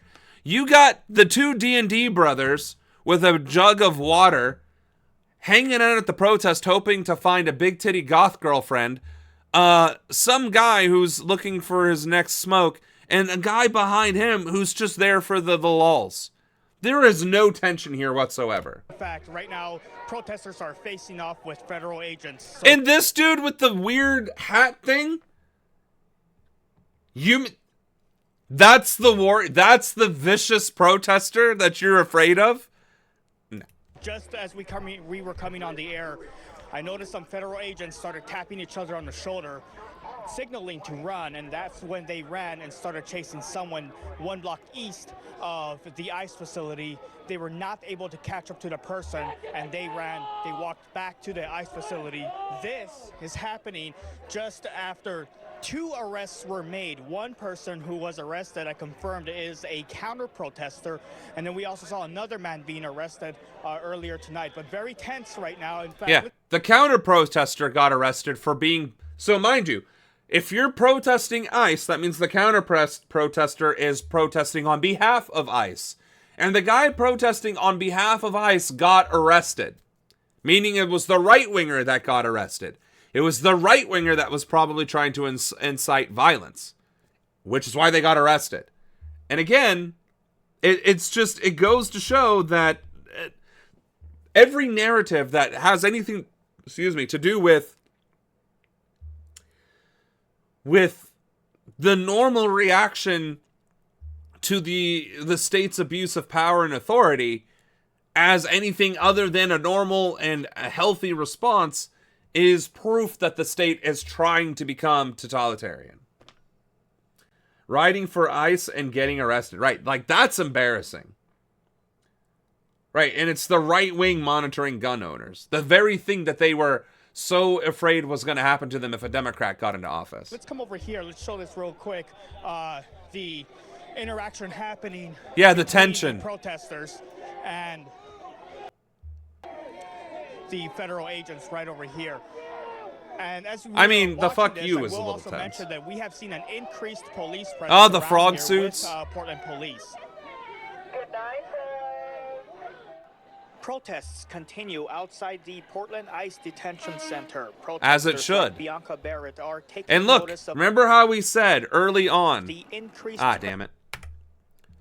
Detention Hold on. Center Let's see if I can. Oh, there we go. Remember how I said early on that we need to start using the American flag in protests because it shows that we are fighting for our country's values the way we see them and that we're not going to allow somebody else to dictate our country's values? That's why. That flag being there amongst the other protesters against ICE shows that these are Americans who are trying to fight for the soul of America, and those optics matter. While this douche is in office, does authoritarian things here and getting booed to it, he goes off to other countries to get some love and respect he's not getting here. like at the Knesset. Well, that's the thing. When you aid and abet your Zionist master, because again, Trump is not in charge of shit. He's a puppet of Benjamin, and he's a puppet of Putin. And then he happens to have a couple of pawns. Trump actually happens to have a couple of pawns in Venezuela and Argentina. So, you know, it's just this vicious cycle of corruption and authoritarianism. Right, optics enjoyer. That's right. That's what we like to see. Like Bianca Barrett are taking notice of the increased presence by Portland police officers. Yes, they've definitely got a lot more aggressive and more cars and like patrols and bike police. Others like Portland resident William Glenn welcomes the officers. The Portland police should do their job. This man, who'd only give us his first name of Horace, is a counter-protester from Illinois. He thinks PPB is taking sides. Sometimes I feel like they do let stuff get out of hand. On some occasions, they don't pay attention. Imagine traveling, so he said he was from Illinois. Illinois to Portland, Oregon. That's gotta be 1,500 miles. Like, I don't know if he drove, but if he drove, damn. But that's like a 6-hour flight. Imagine flying 6 hours to go to a protest to lick boots. Like, imagine, I wish I had a boot. I mean, I do have leather boots, like, because, you know, for winter and stuff. Maybe I'll bring that down here for a prop, too.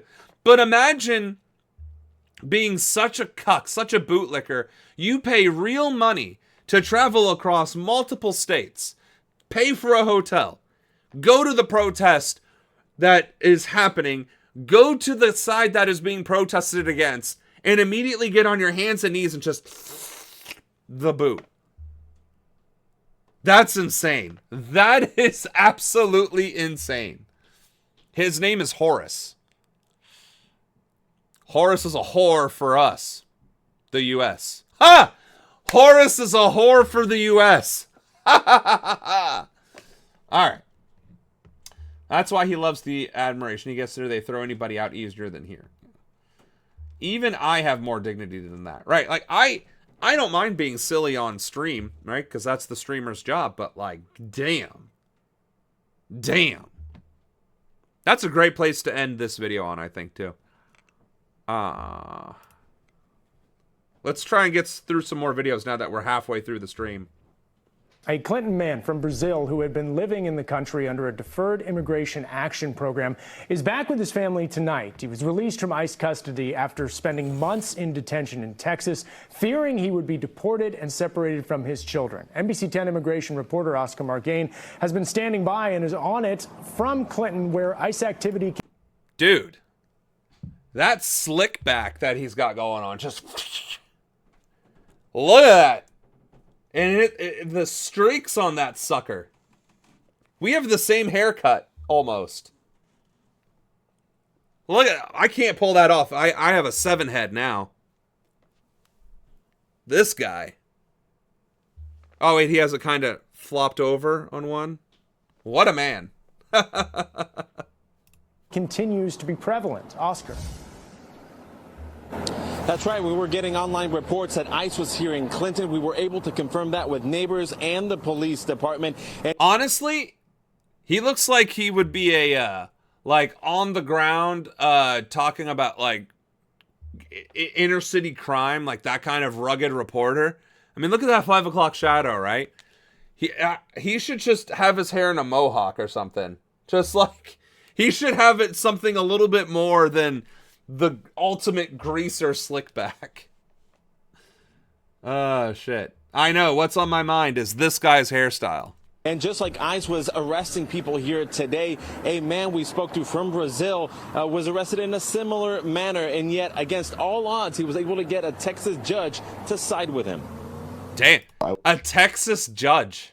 Was hoping for this day. Wagner Gomez do Nascimento is back in Clinton after spending his summer detained in Texas, 2,000 miles away from home. I never thought it would be something that I would be going through. The 30-year-old Brazilian native was detained last May while driving when he was pulled over by ICE agents. It would be the start of a 4-month journey away from his 2 daughters. It was tough. There was no way anybody was going to go out to Brownsville, Texas to visit me for an hour, you know. Wagner kept his hopes up, working with his lawyer, believing they had a strong case, despite being told there was a very slim chance he would make it out and avoid deportation. I've been here for 10 consecutive years.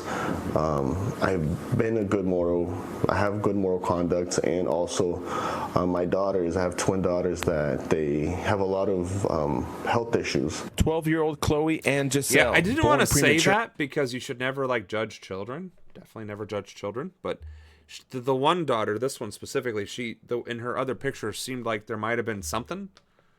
But that, yeah. It's fucking sick, right? Dude gets pulled over by ICE in Boston, gets deported to Texas, which that doesn't even begin to make sense. How do you get stopped in Boston and end up in Texas without calling it kidnapping and trafficking? Because that's what happened. And then you took a father, the breadwinner presumably, away from his 2 daughters. These 2 daughters, these 2 little girls, now with medical conditions, without a stable home or a stable setting, more than likely, even if they're staying with family, you've just burdened another group. Like, these atrocities, these kidnappings, these arrests are purely to instill terror in the community. And as we have already discussed multiple times, that is the definition of terrorism. And dependent on constant care, not knowing if they would ever be reunited with their father. That changed this week. Wagner surprised his parents and his daughters with his release. A Texas judge sided with his case. It was amazing. Like Wagner, his sister Beatrice is a DACA recipient, a federal deferred action program for children who were brought by their parents to the U.S. It's really scary, to know that even when you are doing the right thing, we're still being targeted. And that's the point, folks. It is very scary to know that even if you're doing the right thing, you can still be targeted. That fear, that terror is the whole point, which is why this administration is a terrorist regime. Wagner's release, they continued to look over their shoulder. ICE agents were spotted Friday morning making more arrests in their town. God had our back with Wagner's case, and I believe that he'll keep protecting us. Now Wagner... Yeah, but what we really need, instead of God protecting us, is the Church of Antifa with our Pope, Simply Steve, at the helm leading us. That's what we fucking need.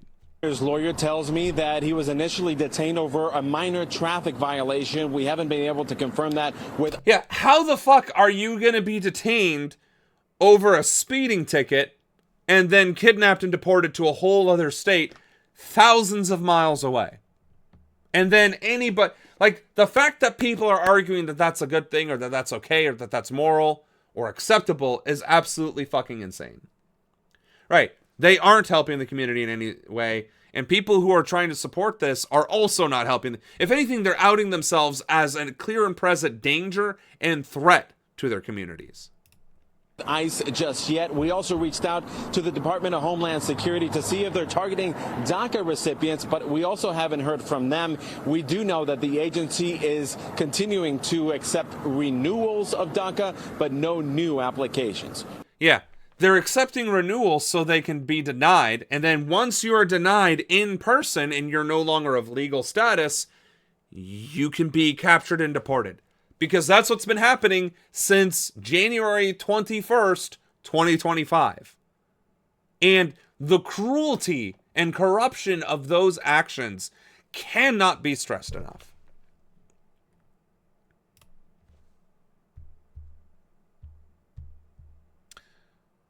ICE is under fire for a new initiative targeting unaccompanied immigrant children. The program immigrant advocates are calling Freaky Friday allegedly pressures minors in federal shelters to drop asylum claims and accept cash to return to their home countries. I'm sorry.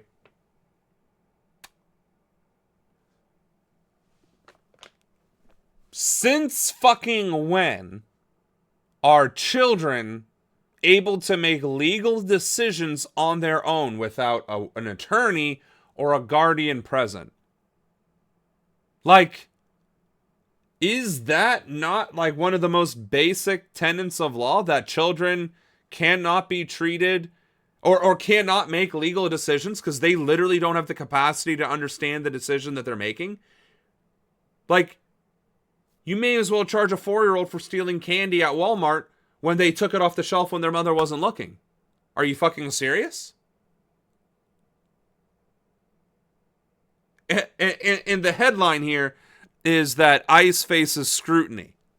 Again, the only thing that I like about these videos that we're covering, the only thing that brings me any sort of solace or peace is knowing that when this regime falls, whether that's because I entered into Congress and started the tipping point, or once I become president in 2029, there is going to be so much video evidence condemning every single act that this administration, these departments, these agencies have done and committed.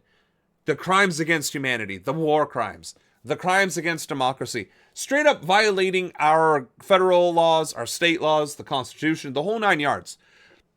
The only solace that these videos bring me, despite the rage and frustration that these streams instill, is the knowledge that these videos will be used to condemn each and every single member of the regime, of these agencies and departments, and that they will suffer the appropriate consequences of their actions. Antifa's getting out on the terror list, but that whole Qatar loving terrorism turned into let them do armed forces operations in the U.S.? Oh. I don't know that Qatar has never been part of the terrorist watch list. They've always been our forward operating base to the Middle East. I'm not understanding your reference, pop culture. But yes, live stream fascism. It's kind of funny. It's all recorded so well. Yeah. And in this case, I think, well, this is not 1080p. Yeah, but a lot of these videos are 4K, which is funny that the fascism, the genocide, the so on and so forth, all of these major crimes are being recorded and streamed and then uploaded in 1080p or 4K. And it's going to be biblical in the courtroom. And it's like, yeah, they did this. Specifically, this guy in this video did this. This group completely disregarded this judge's rulings. Like, you could build cases individually, or you can just say broadly, the entire agency was complicit with the erosion of democracy. And therefore, bye-bye. Okay. That being said, though, I don't know how much of this video I can stomach. And I'm also, I need a quick break. So we're going to take a quick break, and we'll be back in a couple minutes here.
I'm back, guys. What I really needed was a quick snack. All right. That was Farewell of Slovakia. One of the great communist revolutionary music that we have on this stream. All right. I think this... Oh. Warning, distressing images. ICE smashed a car window in front of an elementary school. And yet somehow we're supposed to expect or believe or go along with this illusion that ICE are the good guys.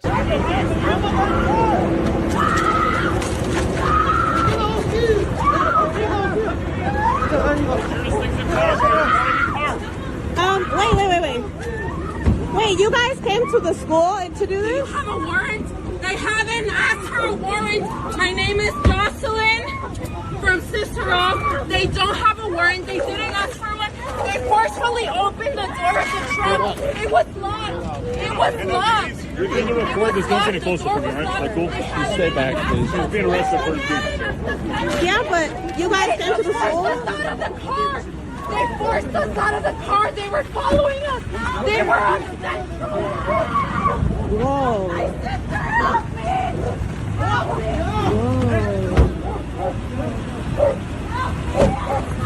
Can you step back, please? You're okay. I know I'm okay, but I'm worried about other people. First of all, who the fuck is this lady recording? Oh, wow. Oh, this is so bad. Oh, wow. This is...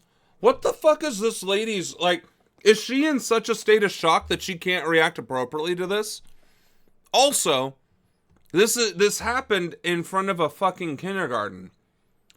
The screaming mother and another person are literally being captured, dragged out of their car by plainclothes individuals, and put into a like an unmarked police vehicle.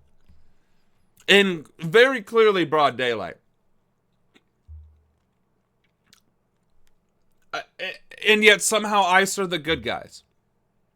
And the lady was repeatedly saying, they didn't ask for a warrant. They won't show me a warrant. They broke into my car. They were following me. Again, this is stalking, kidnapping, and trafficking. And to add to the terror of everything, they're doing it in front of schools, of children, teachers, to send a message. We will find you and take you no matter where you are. And we're supposed to tolerate this? This is supposed to be acceptable? Absolutely fucking not.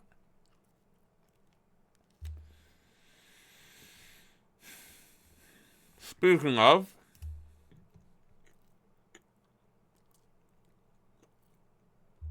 an update tonight on a missing teen with autism.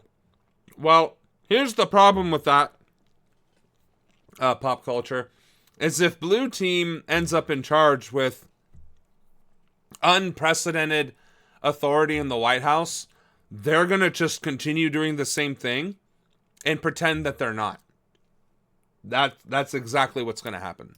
Autism, and it is good news. That teen has been found after going missing for 6 days in Northwest Houston. Trayson Bragg live from where the teen was last seen with his mother, and some more updates, I understand. Trayson. That's right. It has been a very interesting day today, and I'll tell you, the family is obviously going through a roller coaster of emotions right now. And take a look behind me. I want to remind you, this is the intersection where that teenager was last seen and where he was reported missing just about a week ago. Now, up until about an hour ago, he was still reported missing.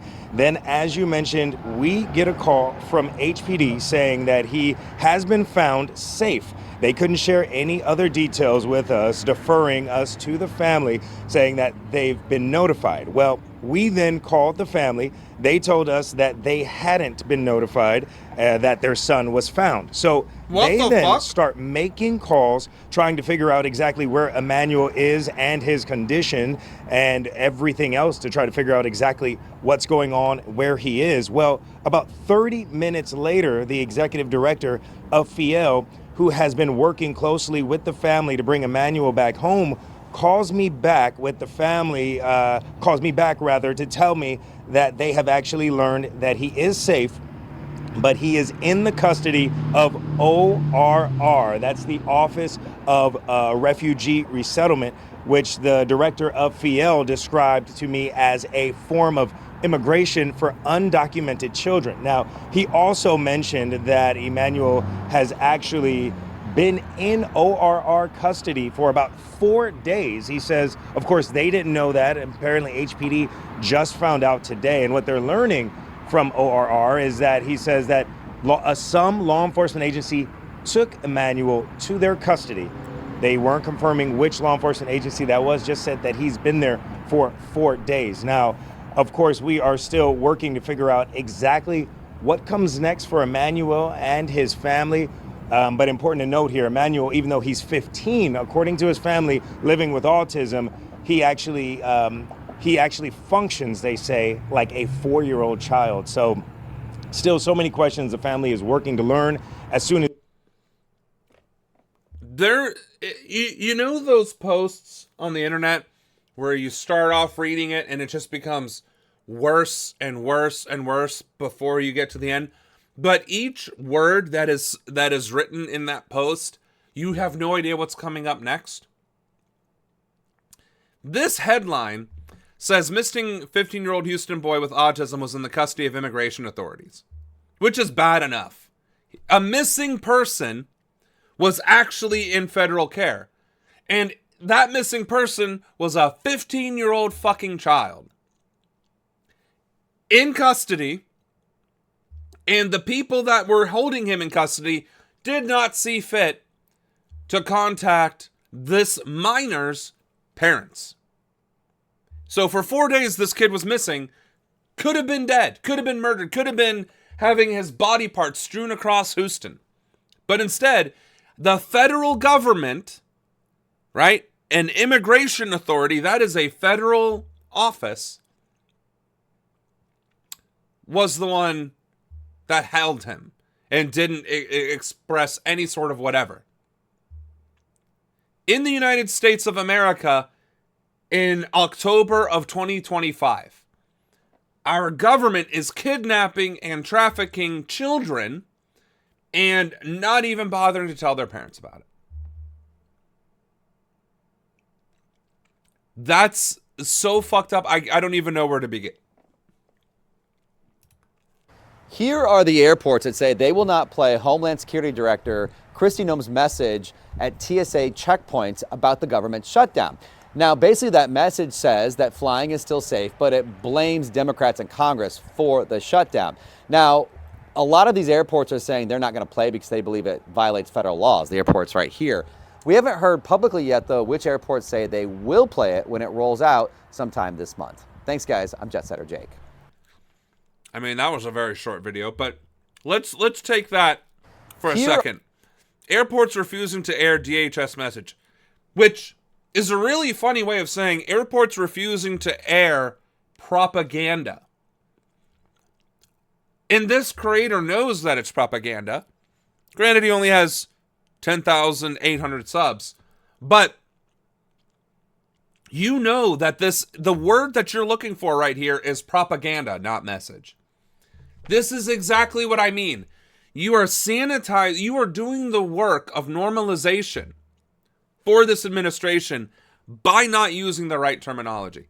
And the guy before this that was reporting on the 15-year-old did not say that he was kidnapped. Did not say that he was being unlawfully detained. Did not say any of that shit. Just reported the facts as politely as possible. Fucking insane.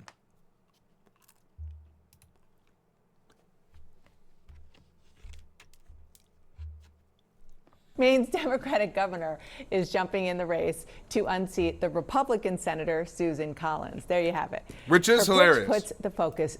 I don't know why she was laughing prior to this, but it is pretty hilarious that a governor is going to then choose to run for Senate instead. That's interesting. Squarely on President Trump. There are too many politicians in Washington, including Susan Collins. Susan Collins, we want to thank. Who've forgotten their principles and let bullies like Trump have their way. And it's hurting Maine people. I've never backed down from a bully, and I never will. The 77-year-old Mills would be the oldest. Oh, that's what we need.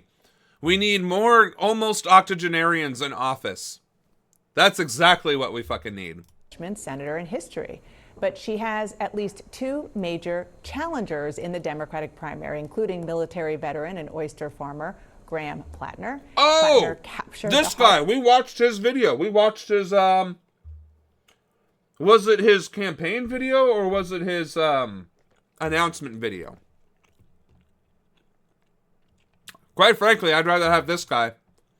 I mean, I don't know that he's necessarily going to do a good job, but at the very least, he's a veteran, and at the very least, he actually deals with real work and real people. Hearts and the wallets of progressives, including Bernie Sanders. He's been seen in town, crowds, big crowds, liberal strongholds on the coast of rural Maine. He says Mills entering the race doesn't change much for him. I've gone around the state now from Portland all the way to Madawaska, from Rumford to Calais, and it is the same story everywhere you go. They're very angry about the fact that the system has brought them to this point, that we are living in a system that has given them no choices but to struggle daily. And they look at our politics, they look at our politicians, and they see something that doesn't in any way, shape, or form represent them. My smart reporters are back here. This is going to be, I think, the most fascinating Senate race in 2026. What kills me is that CNN is obviously a neoliberal shilling stronghold, and they actually gave him more airtime than they gave her. And she, the Maine governor, would be the neoliberal pick. So I'm actually genuinely curious what this roundtable's going to say. Two dynamics here. One is who's going to be the Democratic candidate. But two, why are they running? They're running to He does have a deep voice, though, doesn't he? Unseat Susan Collins. And just to give you a sense of how hard it's been to get rid of this Republican, even though it's a blue state. In 2020, Collins won by 51%. In 2016, I mean, it was a total blowout. And now she's up again. Carl, you have spent countless hours with the senator and focusing on this. How the fuck does that work? How does a Republican senator win in one of the most blue states in the country? This race, what do you think? Susan Collins has been underestimated multiple times by Chuck Schumer, who has kind of made it almost a religion to try and knock her out of there. So we'll see what happens. But I think Susan Collins would like to run against the governor because the governor has a record, right? And running against these novices without records can be tricky. The governor has also said good things about Susan Collins. Well, they're friends. Right, Maine is kind of like that political family. Susan Collins is the chair of the Senate Appropriations Committee. She gets to bring a lot of goodies to Maine. Assuming the appropriation system works. Well, go ahead. You still get to do something. But it's going to be tough. It's going to be tough to knock her out, but obviously it's a midterm. There's a lot of pushback to Trump. I think Janet Mills will make this about Trump, not about Susan Collins. And so now to the dynamic inside the Democratic Party, because the reason that Mills is running is because Chuck Schumer, the Democratic leader, has been trying to recruit the people he thinks are the best candidates to overturn seats, and he thinks that's Janet. Here's the thing. Why the fuck would anybody listen to anything Chuck Schumer has to say when Chuck Schumer has literally rolled over like a fucking dog every single opportunity he's had for this administration, writing strongly worded letters, but voting to approve every cabinet pick, every judge pick, every single director pick. He has literally not voted against the Trump policy in any capacity, in any single form, since Trump got into office. So why the fuck would anybody listen to Chuck Schumer? Janet Mills. Dan Pfeiffer, who worked for Barack Obama and also worked in the Senate, said the following. In 2020, Democrats ran an establishment politician against Collins and got their asses kicked. Mills would likely run a better campaign than Sarah Gideon, who was that nominee.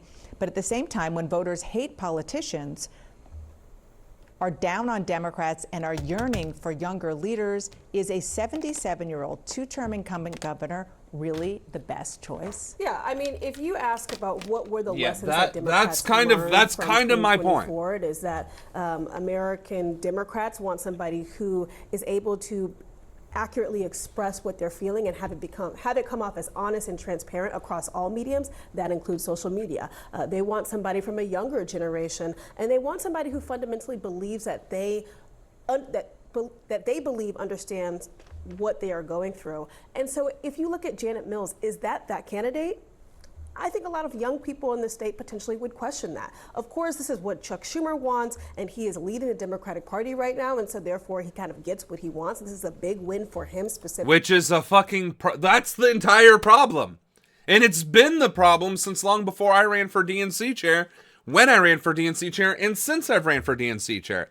You have these neoliberal hacks that continue to dictate the direction of the party and just completely ignoring the will of the voter entirely.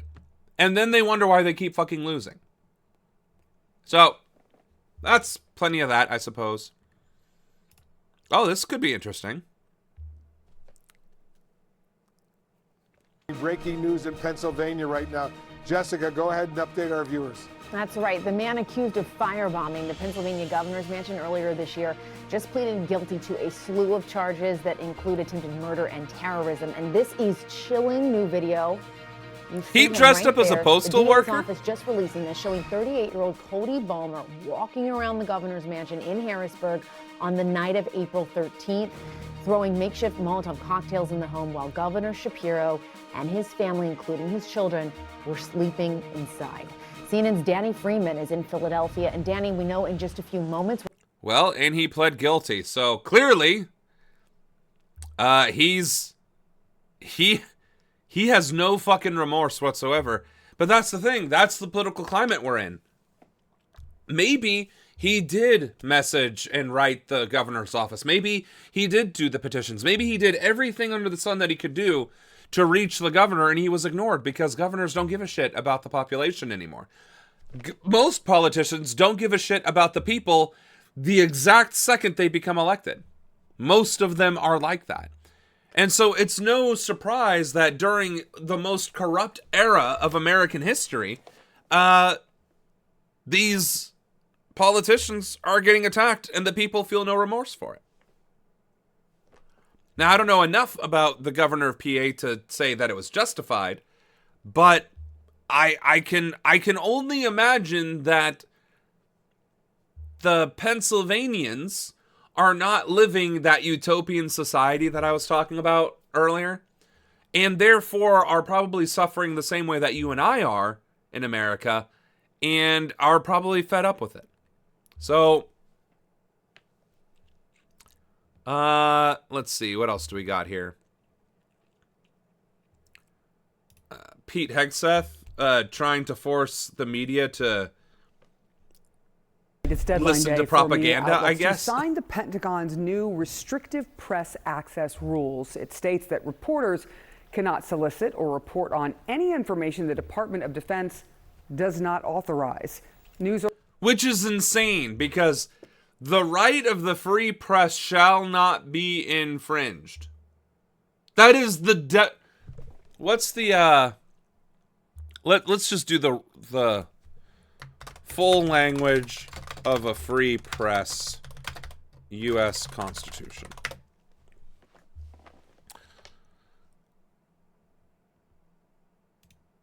Transcription, please.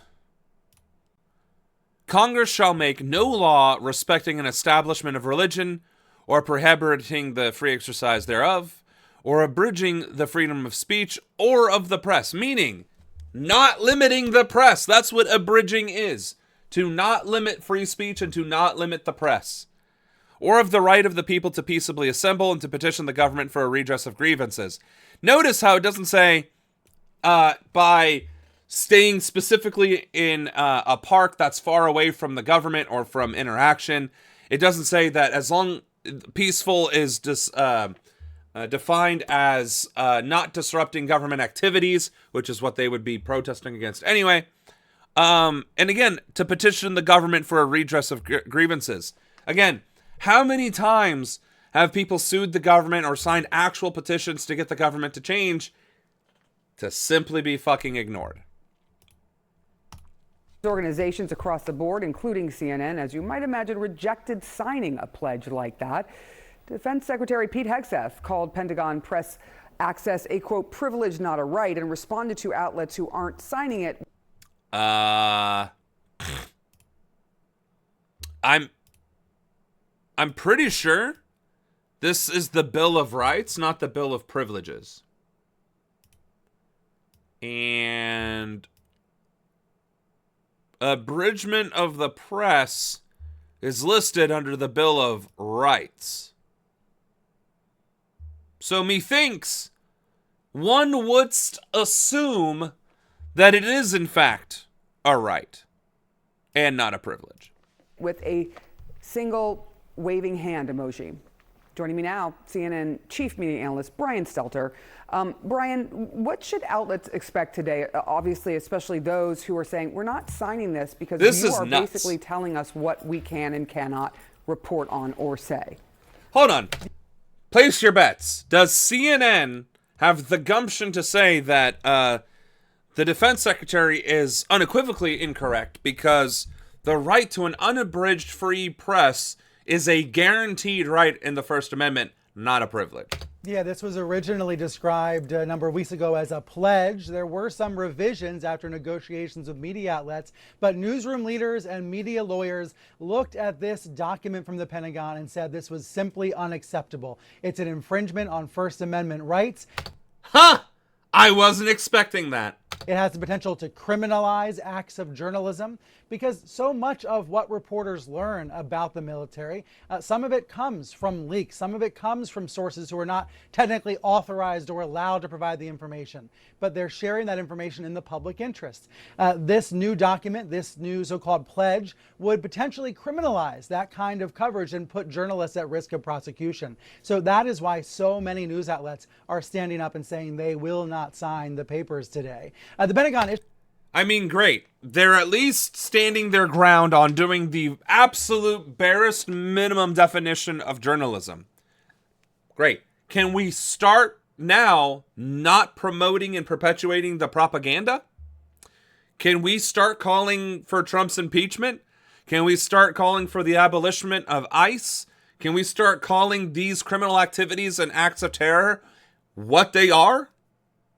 Or are we going to still parrot the talking points and be like, yeah, that dirty Antifa, oh, those dirty immigrants, oh, this, that, and the other? Like, are we seriously going to draw a red line in the sand that they're violating our rights as journalists, but then continue to be propagandists for the state anyway? It kind of makes you wonder. Issued a 5 p.m. Eastern Time deadline today, and they say any journalist who has a press pass for the Pentagon complex who does not sign the new paperwork, they'll have to turn in their press pass by 5 p.m. tomorrow, meaning 5 p.m. Wednesday. This means that essentially all of the beat reporters who currently have the ability to enter the Pentagon complex, to go up and speak with spokespeople in person, to attend press conferences if they're ever held, that those people will lose their access. They'll have to turn in their press passes.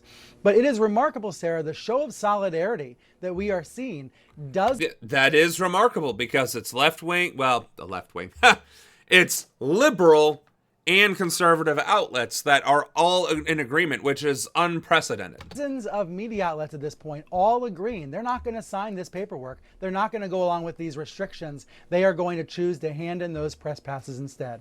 I'm curious about, when you look at this board here that shows you all. I kind of wonder, if you're active duty and you disobey your commanders, the Secretary of Defense, you're fucked, right? You're very much so fucked. But what would happen if these news networks just didn't turn in their press badges? I'm kind of curious what they could do, or what would happen, I wonder. Because wouldn't then the argument be you're unlawfully taking my press pass because I am executing my constitutional right as a journalist, exercising the free press, and you're violating that, so we should take this to the court of law? Wouldn't that be the next logical step? You would think. All of the different organizations. One that stands out there is Newsmax, which has been very pro-Trump. What are the right-leaning publications doing in all of this? It's one of the most important details here. Newsmax has said it is not going to sign this pledge. It wants some sort of resolution, but it's not going to sign the pledge as it stands now. And I'm told Fox News is taking the same stand, and Fox, along with the major broadcast networks. That's crazy. Fox News is propaganda.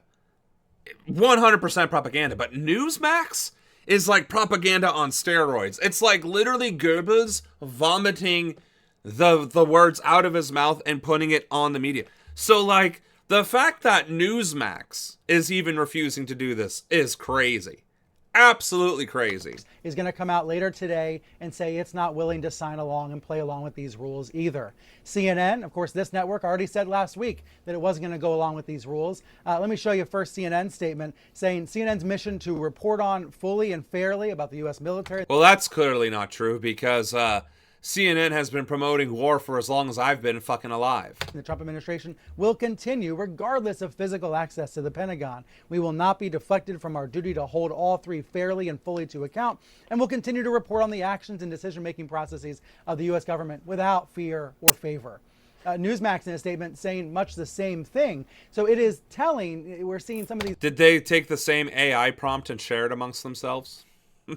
Pro-Trump or conservative outlets say that they will not sign the pledge. At the same time, major mainstream outlets like the AP, CNN, Reuters, the Wall Street Journal, they are all rejecting this edict from Defense Secretary Pete Hegseth. And that's probably one of the only bits of good news that we have covered today. Yeah, no, that was pretty much the only bit of good news that we've covered today, is that at least on the surface, at least at that level specifically, our free press is standing its ground. But when it comes to propaganda and allowing fascism to erode every other facet of the Constitution, they're just going to let that happen.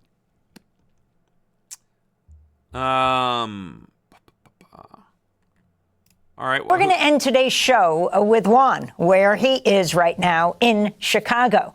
On Saturday, the Chicago Teachers Union organized a protest dubbed Funds Not Feds outside the Chicago headquarters of Google.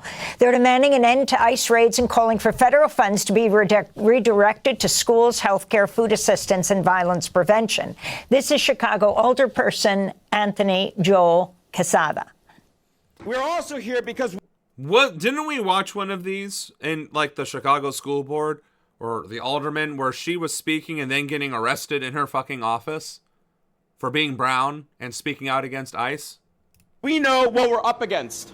Donald Trump and his fascist authoritarian administration are advancing an agenda built on fear and division.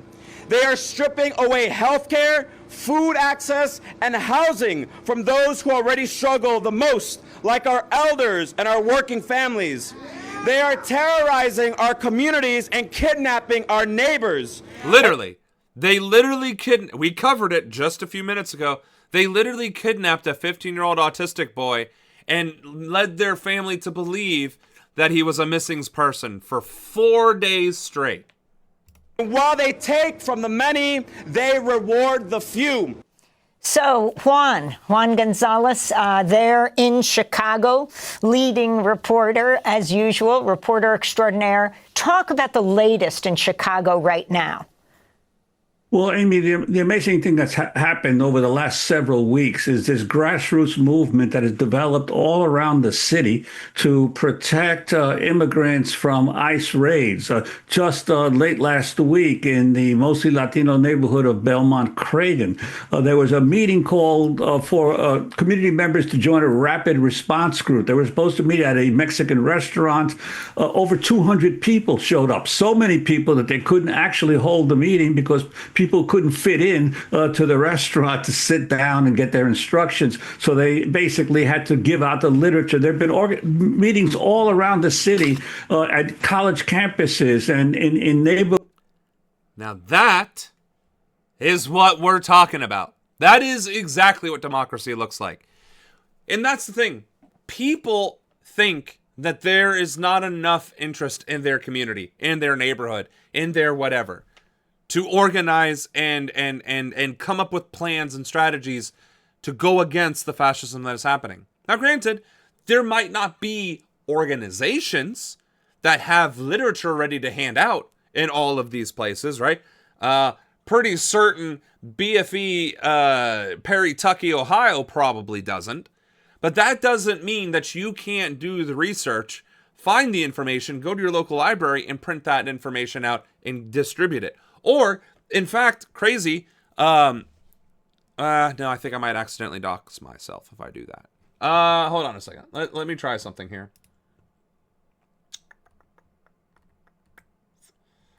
Google allows you to make web pages, and I'm trying to find that. It's not, shouldn't be Blogger. Or did they get rid of it? That would be par for the course if they got rid of it. More from Gurgle Workspace.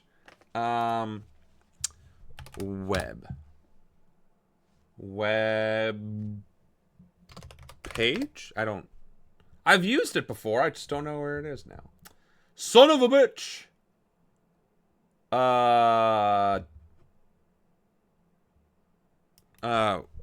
Web hosting?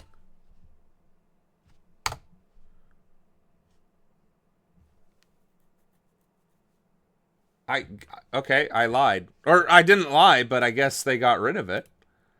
Because when I was living in Nashua, I was trying to create a tenant union out of spite to the apartment complex I was in.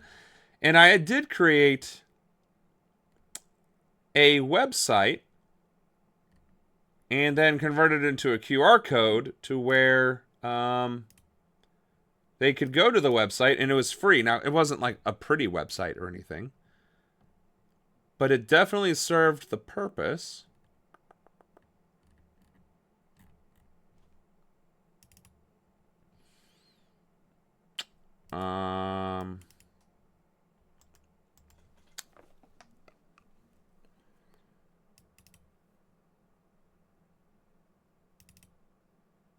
No. Did I seriously get rid of it? Boo. Boo. Damn. Well, maybe I didn't get rid of it, and maybe they got rid of the actual... There's only one other option that... Ugh, crap. Sorry. I'm going off on a major tangent here, but I thought that,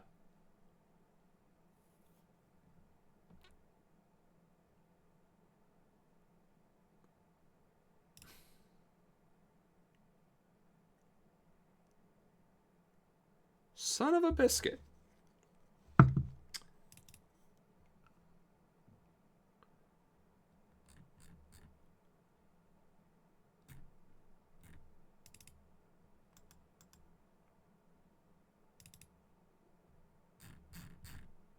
Well, that sucks.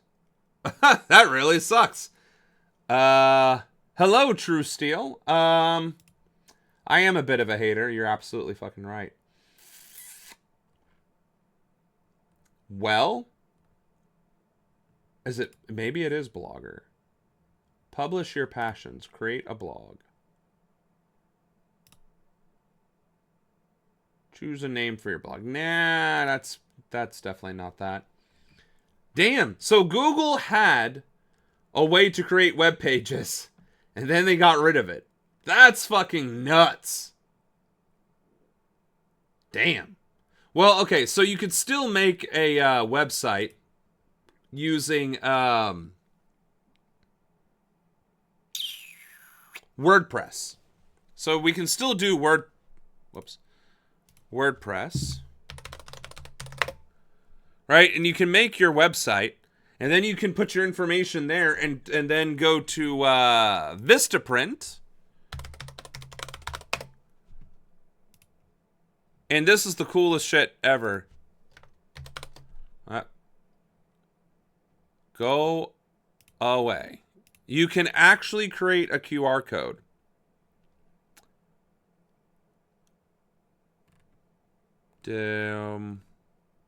Hold up. What? What? Do not tell me they got rid of this too. No! What the fuck? I literally used this to create the QR codes for my game. Are you shitting me? Are you... What? Does that only work if you sign in? Hold on a second.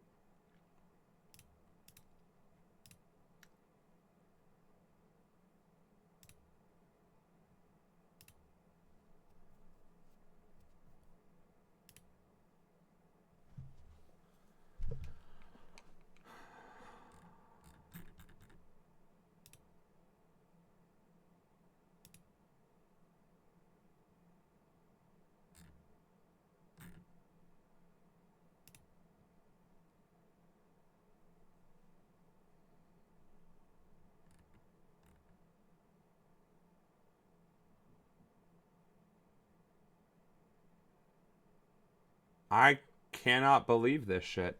I lied to you twice in a row about the things that I have used regularly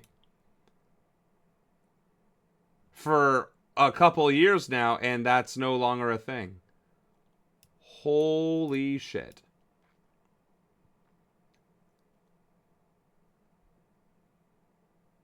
That's not great. That is definitely not great.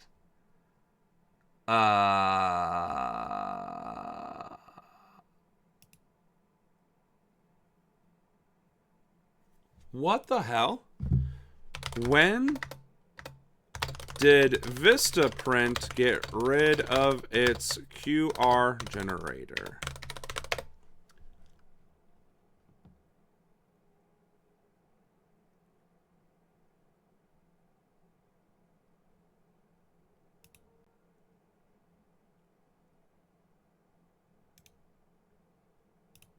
Okay, well, where the fuck do I find it then?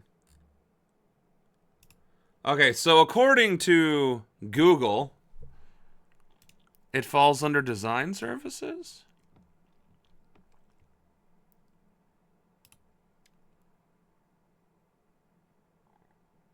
So you have to pay for it now? That can't be right. According to the Google... Product and service offerings.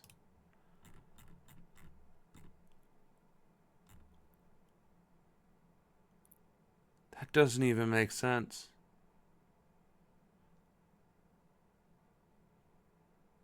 Logo. Wix. Business name. Where the fuck would the QR codes be?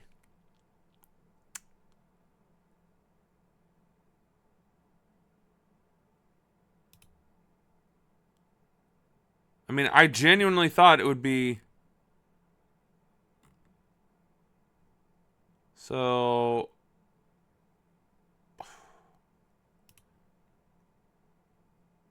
But see, The fuck? QR code. Why the hell? All right, so let's just click on one then.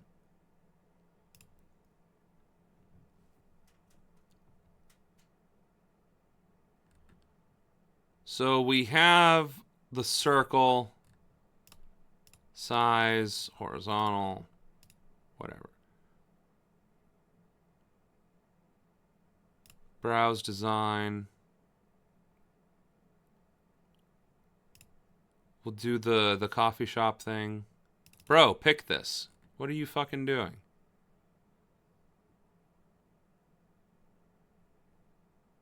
Because I'm wondering now if you have to...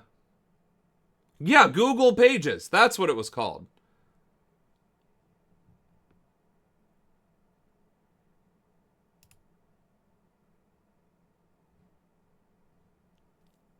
So how do you turn this into a QR code then?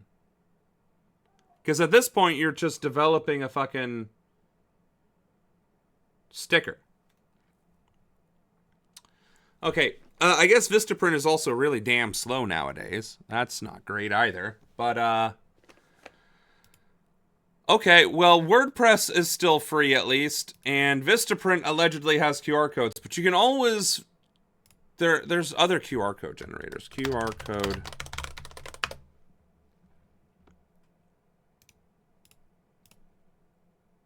You know, it's not great. Like if you do... Whoops. Would you fuck off? Damn. Right? You can... They're like, shut the fuck up. So, QR code generator, create your thing for free. But you don't get that many, like, designs, or you have to pay for it, or whatever else, or you gotta sign up, something. Right? What I was trying to get at is that you can make your pamphlets much easier and accessible by just printing out QR codes and handing those out and having people scan them, and then having your organization...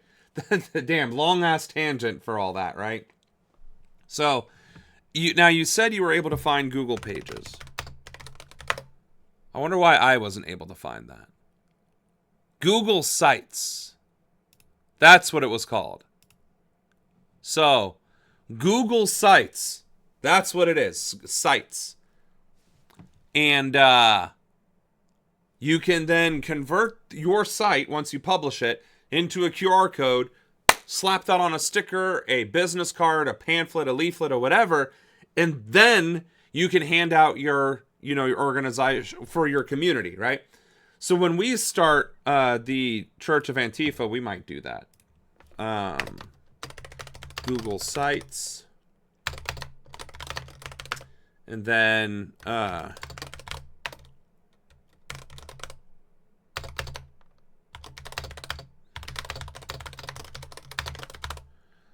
So anyway, all of which is to say, that's how that works.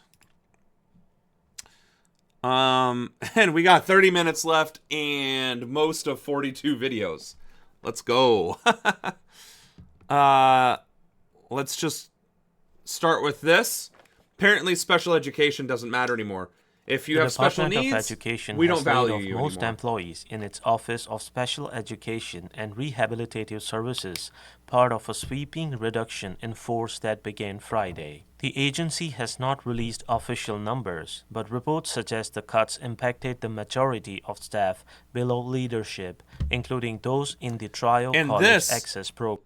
This is at the federal level. U.S. Department of Education. This isn't Missouri or Kentucky or Mississippi or, Fairfield County, Ohio or something. This is the U.S. Department of Education. The United States of America's Department of Education is cutting special education. Because fuck you. Fuck you and your kids that have different needs or required rehabilitative. Absolutely fucking insane. There's really not much else to say. This is just plain evil. This is just pure malice. The only people who would think this is good is because technically it cuts numbers from a budget, and that means good. I saved money by cutting low-hanging fruit. Like, that's disgusting. And we're going to focus now on that's part of the layoffs. Okay. With the particular layoffs that were announced this weekend at the Department of Education. On Friday, the Trump administration fired most employees at the Office of Special Education and Rehabilitative Services. That office is tasked with protecting the rights of some 7.5 million children with disabilities across 2% of the population the country, and ensuring they get a fair education. For more on this, we're joined again by Laura Meckler, national education writer for The Washington Post. Thanks for being with us. Let's start with the basics. Help us understand what this office does and why people are so concerned about the loss of so many staff members at this. Because 2% of the nation's children are being impacted. That's a huge fucking problem. This office. What this office does is administers a very important federal law called IDEA, the Individuals with Disabilities Education Act. And what that does is it provides funding and it has requirements for school districts to provide a free and appropriate education to students with disabilities. So it's a $15 billion program, something that a lot of school districts really rely on. And that money is still flowing as far as we know. But the point of this office is essentially to oversee this program. It's a very big program to make sure that states and school districts are following the law, to answer questions when states have about, can we do this or can we do that? And essentially to provide oversight. So essentially the money is still going out, but without the kind of guarantees and controls that we're used to being in place when we're talking about billions of dollars. Right. Billions of dollars up in smoke, even though there's still a federal law that says that billions of dollars needs to be distributed. This can either result in one of two things. One, the law being struck or being ignored by this administration, which we've seen, their willingness and penchant for lawlessness. Or worse, you have to kiss the ring in order to get the money to fund these programs that are federally mandated and impact 2% of the nation's population. Now, that's just the population. How many people in America?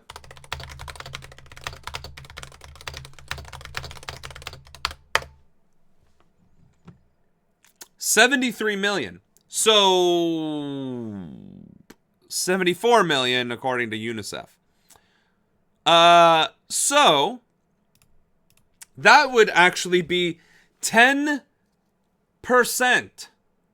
of all children in the United States of America rely on this funding. And technically, we're talking about schools, right? So if you get rid of the 0 to 4 and only go from 5 to 17, like what was saying here, that percentage only goes up. 7 million children are impacted by this. That is 10% of all children, but for school-age children, it's probably closer to 15%. 15%, let's just say for the sake of argument, of all school-age children rely on this. That is a significant number. A very significant number. And to deny these children these funds for any reason whatsoever is just cruelty, plain and simple.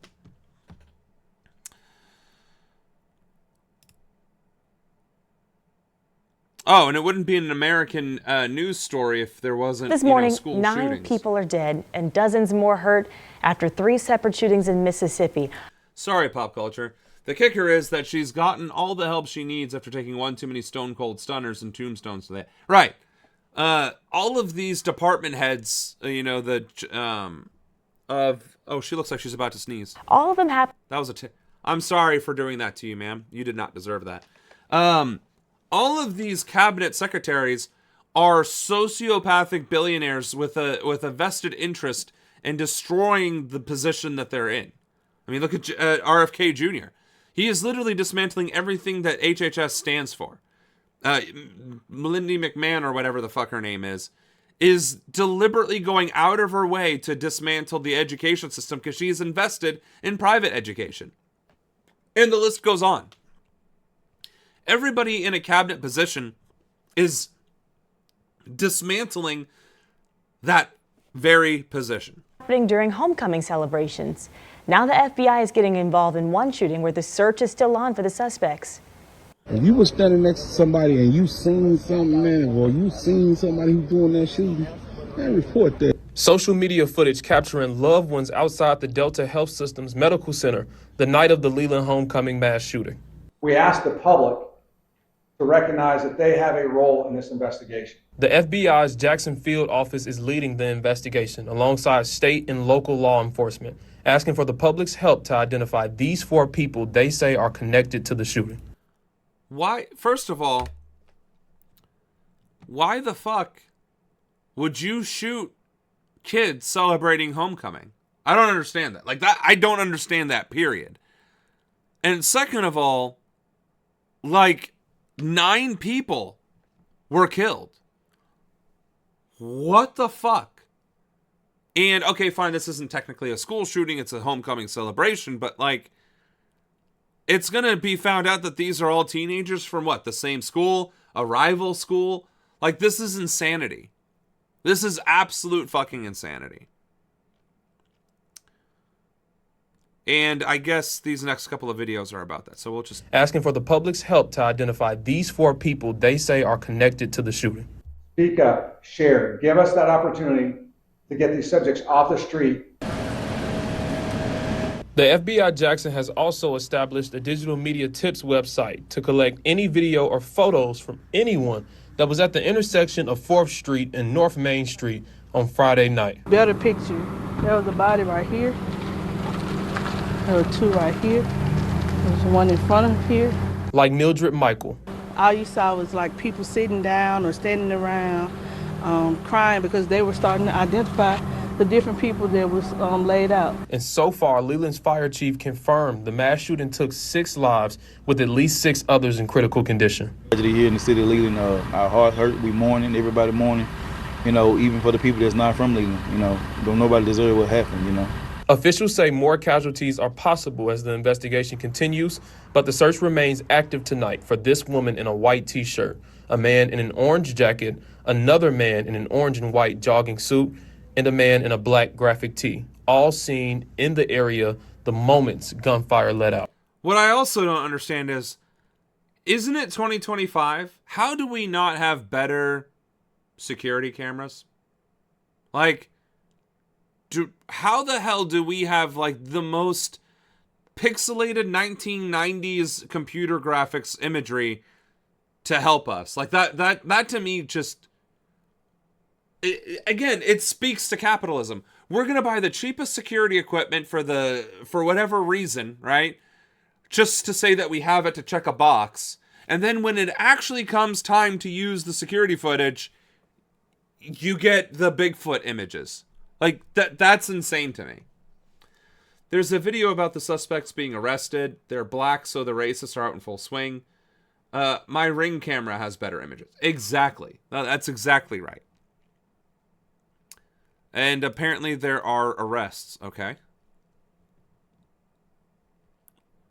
Let's get that. Mourners gathered this evening in Leland to find solidarity in the wake of the weekend's tragedy. Meantime, authorities announced several arrests in Saturday's shooting, which killed 6 people and wounded 10 others. The FBI in Jackson tells us that 4 individuals were arrested today on criminal charges linked to the shootings. Morgan Lattimore, age 25, Tivian So wait, what? So was this a college shooting then, not high school? So it was a college, but okay, this makes even less sense. Why the hell is this 44-year-old participating in this match? Powell, age 29, and William Bryant, age 29, are charged with capital murder, and LaToya A. Powell, age 44, faces an attempted murder. Agents tell 12 News that other arrests are pending as this investigation continues. More arrests. Meantime, the slow process of making sense of this tragedy is just getting underway. Father, we're wounded. That, right, they're too old even for college. Like, it just doesn't make sense, right? It is literally one of those situations, where it's like, not that school shootings are justified. They're never justified. But at least you understand that, okay, this was either a bully or somebody who felt some sort of way and was a right-wing extremist, right? It's either revenge against somebody who hurt them or revenge against a perceived slight with these school shootings or with most active shootings. This just seems senseless. It seems like 4 people got together and was like, we're going to fuck these people up in particular.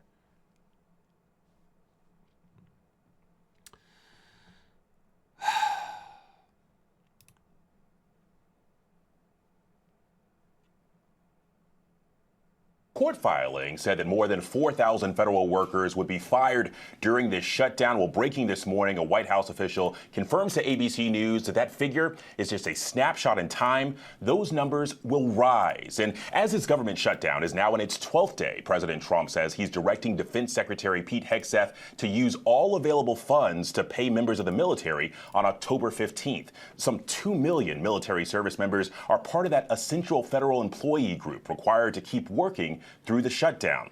A spokesperson for the Office of Management and Budget tells ABC News that funds for these checks are coming from the Department of War's Research and Development. Meanwhile, okay, first of all, it's still the Department of Defense. By saying and calling it the Department of War, you're adding to the goddamn fucking propaganda. Secondly, research and development, which may or may not be a terrible thing, because do we really need to be investing in new and imaginative warfare during a fascist overtaking of our government? Probably not. But at the same time, it's like, where at all is the self-awareness in this reporting? Like, where is it? Also, apparently we have 2.1 million active duty. So that's 2.1 million people that need to be actively engaging in arresting this motherfucker because their fucking oaths of enlistment and commission. No. The oath of enlistment and the... Wait, what is the oaths for officers? It must be the commissioned officer oath or whatever. Anyway, fuck them guys, right? Those oaths were to protect and defend the Constitution, and this administration is clearly not doing that. So there are 2.1 million people who have the opportunity to serve their country in the greatest way possible, and they're simply not doing it. the Trump administration has begun firing other federal workers, an unprecedented move. The biggest cuts coming from the Treasury Department and Health and Human Services. Other layoffs happening at Yeah. During an economic crisis, this motherfucker is firing people from the Treasury, which was already hacked by Elon Musk. Energy, when clean energy was the fastest rising form of energy in America and becoming cheaper and more affordable. Housing and urban development, which is, again, something people need in a country. Health and Human Services, which I don't even know why you would fire people in HHS since RFK Jr. is doing a great job of doing it himself. Commerce and education. Commerce during an economic crisis, and education when, oh, that's right, you just want blindly loyal and uneducated slaves. And then, unironically, Homeland Security. You would think that's one of the places you wouldn't want to fire people in a fascist regime. But what do I know? Commerce, education, energy, HUD, and Homeland Security. And this morning, ABC News has learned that the administration mistakenly issued layoff notices to key CDC offices. Teams responding to measles outbreaks in the U.S. And how do you mistakenly send termination letters?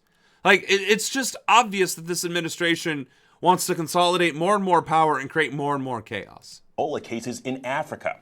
The administration blames a coding error for the mix-up. The White House says it's making cuts to afford essential services, but President Trump has called the shutdown an opportunity to make cuts to programs. Sorry, I didn't mean to click, but quite frankly, like, that was pretty much all that needed to be said. Of course, there's a major legal battle underway about the... Okay. I never realized how creepy this dude's face was until this right here. That is one... This is like... From Family Guy. Quagmire. This is one Quagmire-looking motherfucker, but with the eyes of a serial killer. If Quagmire were pure fucking evil, he'd be the vice president. Administration's deployment of the National Guard. It does come as NBC News is reporting that the administration has been seriously discussing invoking the Insurrection Act. That would give the president the power to direct federal troops to conduct law enforcement functions in the case of a national emergency. Is that the case? Are you seriously considering invoking the Insurrection Act? Well, the president's looking at all of his options. Right now, he hasn't felt he needed to, but we have to remember, why are we talking about this, Kristen? Because crime has gotten out of control in our cities, because our ICE... But it literally hasn't. Crime is down by every single metric. Every single form of crime is down and has been the lowest it's ever been in decades, because quality of life has been improving significantly over those decades. Until the Trump administration fucked it all up, and now people are either struggling or desperate and may be resorting to crime. But the fact that he's going to sit here and say that the crime is out of control and ICE and this, that, and the other, like, this is pure propaganda. Again, treason is a part of the federal code, chapter 18... something out there. And when the president is charged with treason, the vice president and everybody in the administration gets charged with it. So I'm definitely looking forward to my time in Congress where I bring that little fun fact up. Agents, the people who are enforcing our immigration laws, have faced a 1,000% increase in violent attacks against them. We have people right now who are going out there, who are doing the job the president asked them to do, who are enforcing our immigration laws. So the job that the president asked them to do. Again, I love the incriminating evidence on video here. This actually is HD. It's 1080p. It is 1080p HD right here. And admitting that the president is ordering ICE to kidnap and traffic children and not tell their families. To kidnap and traffic people in front of kindergartens, or to violate workplaces, or prevent migrants from doing their jobs, or deny migrants their renewals so that they can be arrested and deported. I love how they constantly admit on live that they are committing crimes at the behest of the president. Being assaulted, they're being beaten, they're being shot at. The problem here is not the and none of those things are actually whether true. we actually invoke it or not. The problem is the fact that the entire media in this country, cheered on by a few far-left lunatics, have made it okay to tee off on American law enforcement. Yeah. We cannot accept that in the United States of America. We want everybody, black or white, rich or poor, to be safe in the United States of America. That's patently false, because the only people you're targeting are black and brown people. White people haven't been targeted by ICE once. Now, granted, there have been tourists who were white from Germany, Norway, a couple other places, who managed to get themselves caught by the most heinous version of ICE, the ones that are just outright ultra-nationalistic. But beyond that, it has been very much so targeting brown and black people. Another video from Ari. All right. But yeah. And again, the news media that's catering to the ultra extreme left. Meanwhile, NBC News gave you a full screen for almost 40 seconds, gave you a full screen to spout your propaganda, and is going to very lightly question you. Do that. We have to empower our law enforcement agents to keep Mr. Vice us safe. President. That's what we're talking about doing. Couple of points here. First ahead, of all, an Illinois judge said that state and local authorities have been able to handle protest activity, that ICE, that other federal agencies have been able to continue to do their work. Crime is down in both Chicago and Portland, but is there a rebellion here? That's what would trigger an insurrection act. Is it imminent? Kristen, crime is down in Chicago and Portland often because they're so overwhelmed at the local level, they're not even keeping the statistics properly. Just a couple of weeks ago. So deny, and then lie and misinformation. You know, it's obviously repeating, and it's obviously the point. It's extremely frustrating that this guy is representing the best of Ohio right now. And it's like, buddy, you're not even the best of the part of Ohio you're from. My fucking God, this dude is a reject from Ohio, which is used in children's slang as crazy. So Ohio in children's slang is like, that's Ohio. And this motherfucker isn't even the cream of the crop of that. That's insane. I think we caught up a little bit here. Let's do something a little less. Nope, these are all horrible. These are all horrible, but this is the least horrible one. Wait, MTV is shutting down its music channels after 44 years of continuous broadcasting? Yep, the network that defined music culture is officially pulling the plug on all of its music channels, including MTV 80s, MTV 90s, and Club MTV. With MTV shutting down its music channels, it feels like the end of an era, and like the final goodbye to the golden age of television music. When watching... Which is kind of crazy because technically, I don't remember the last time MTV did play music videos. Because I used to watch MTV all the time. When I was growing up as a kid, we had Linkin Park Meteora, Hybrid Theory, Evanescence, who's another main one that I watched? I think Disturbed was on there quite a bit. And then whatever pop culture was there too, right? So pop music. And it's crazy to me because like after 2008, it just started turning into reality TV shows. So I wasn't even aware there was TV or music channels. That's pretty nuts. Pretty unfortunate. Oh, yes. Now, again, not great news because I mean, this is absolutely fucking horrible. Thousands of messages shared in a group chat of young Republicans is revealing some racist thoughts that they even worried about being leaked. Well, those exchanges have been leaked, obtained by Politico. This fucking he was building himself up for the delivery, realized he wasn't ready for it, and then built him up again for the delivery, and then delivered it like nailed it. Telegram chat among young Republican leaders in the Thanks, Grandpa. We'll take you back now. Following states: New York, Kansas, Arizona, and Vermont. New York State politics reporter Jason Bieferman is one of the journalists who wrote about this for Politico.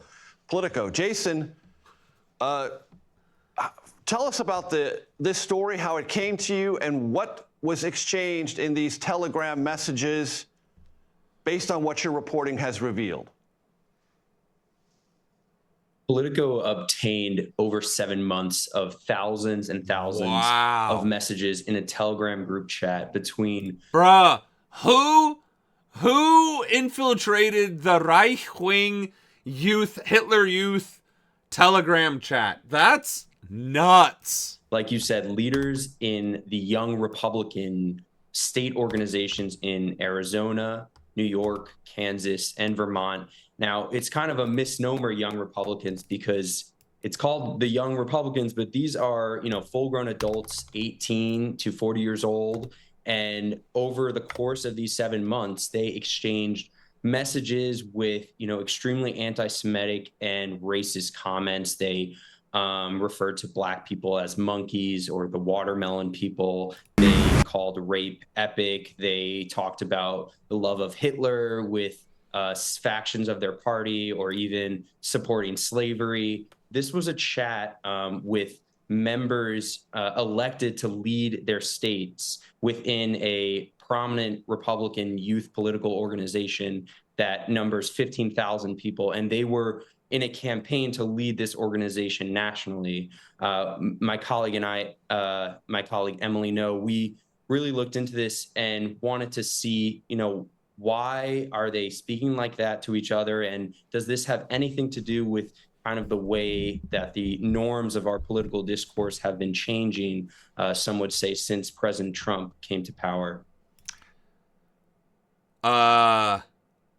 So I checked it out too. That has to do with Israel, so we can watch it tomorrow. But fundamentally, this is extremely chilling because, well, one, it's talking about a 15,000 strong organization that's national, that's going to try and push amongst young people a narrative of regression, of severe regression, and that they are in an echo chamber just building upon this message and building up hype to commit the message. Again, how do I want to describe it?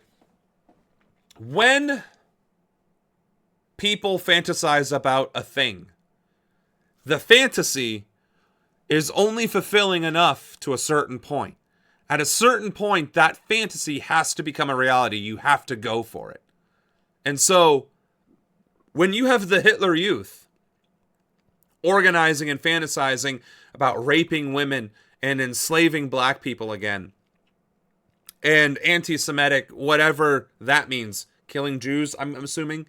Once you get to a certain point of that critical mass of talking about it, of fantasizing about it, about sharing your thoughts and your ideas with like-minded people, eventually you act.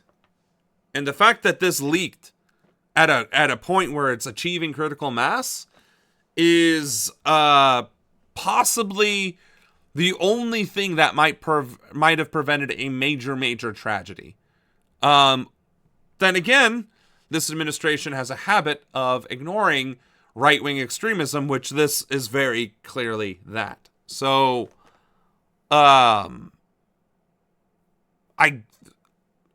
going to definitely be a question of what happens next, and hoping for the best, and probably, unironically, trying to see what we can do with this Antifa chapter thing, because that very well might be the counter culture to this right-wing extremism.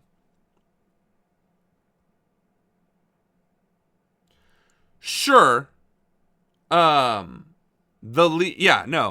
leak that he is talking about, the difference between this leak and what you can find on regular social media is that this leak came from an actual organization, an organization directing at young people, so 25 and under, to radicalize them and spread the fascist rhetoric, which is deeply concerning and troubling. So it's not special, as in it's not new. It's scary in that it's coming from an organization. So that actually brings us to the end of the stream. I'll work on this so that it matches the rest of what we've been doing. So thank you all for joining me on this wonderful Tuesday. We didn't cover any good news. I don't think there was any positive thing in here whatsoever. I don't think there was a single positive story that happened in the United States of America that we were able to cover today. So hopefully that changes on Thursday and tomorrow. Hopefully there is some good news to sprinkle in there. But tomorrow is Foreign Affairs Wednesday, Worldwide Wednesday. We will be streaming 7 p.m. to 10 p.m. Eastern, as you can see below. And then Thursday, of course, is our recap days where we cover anything that we may have missed or anything that has transpired since then. So have a great evening, everybody. Look forward to seeing you tomorrow. President Ronan, out.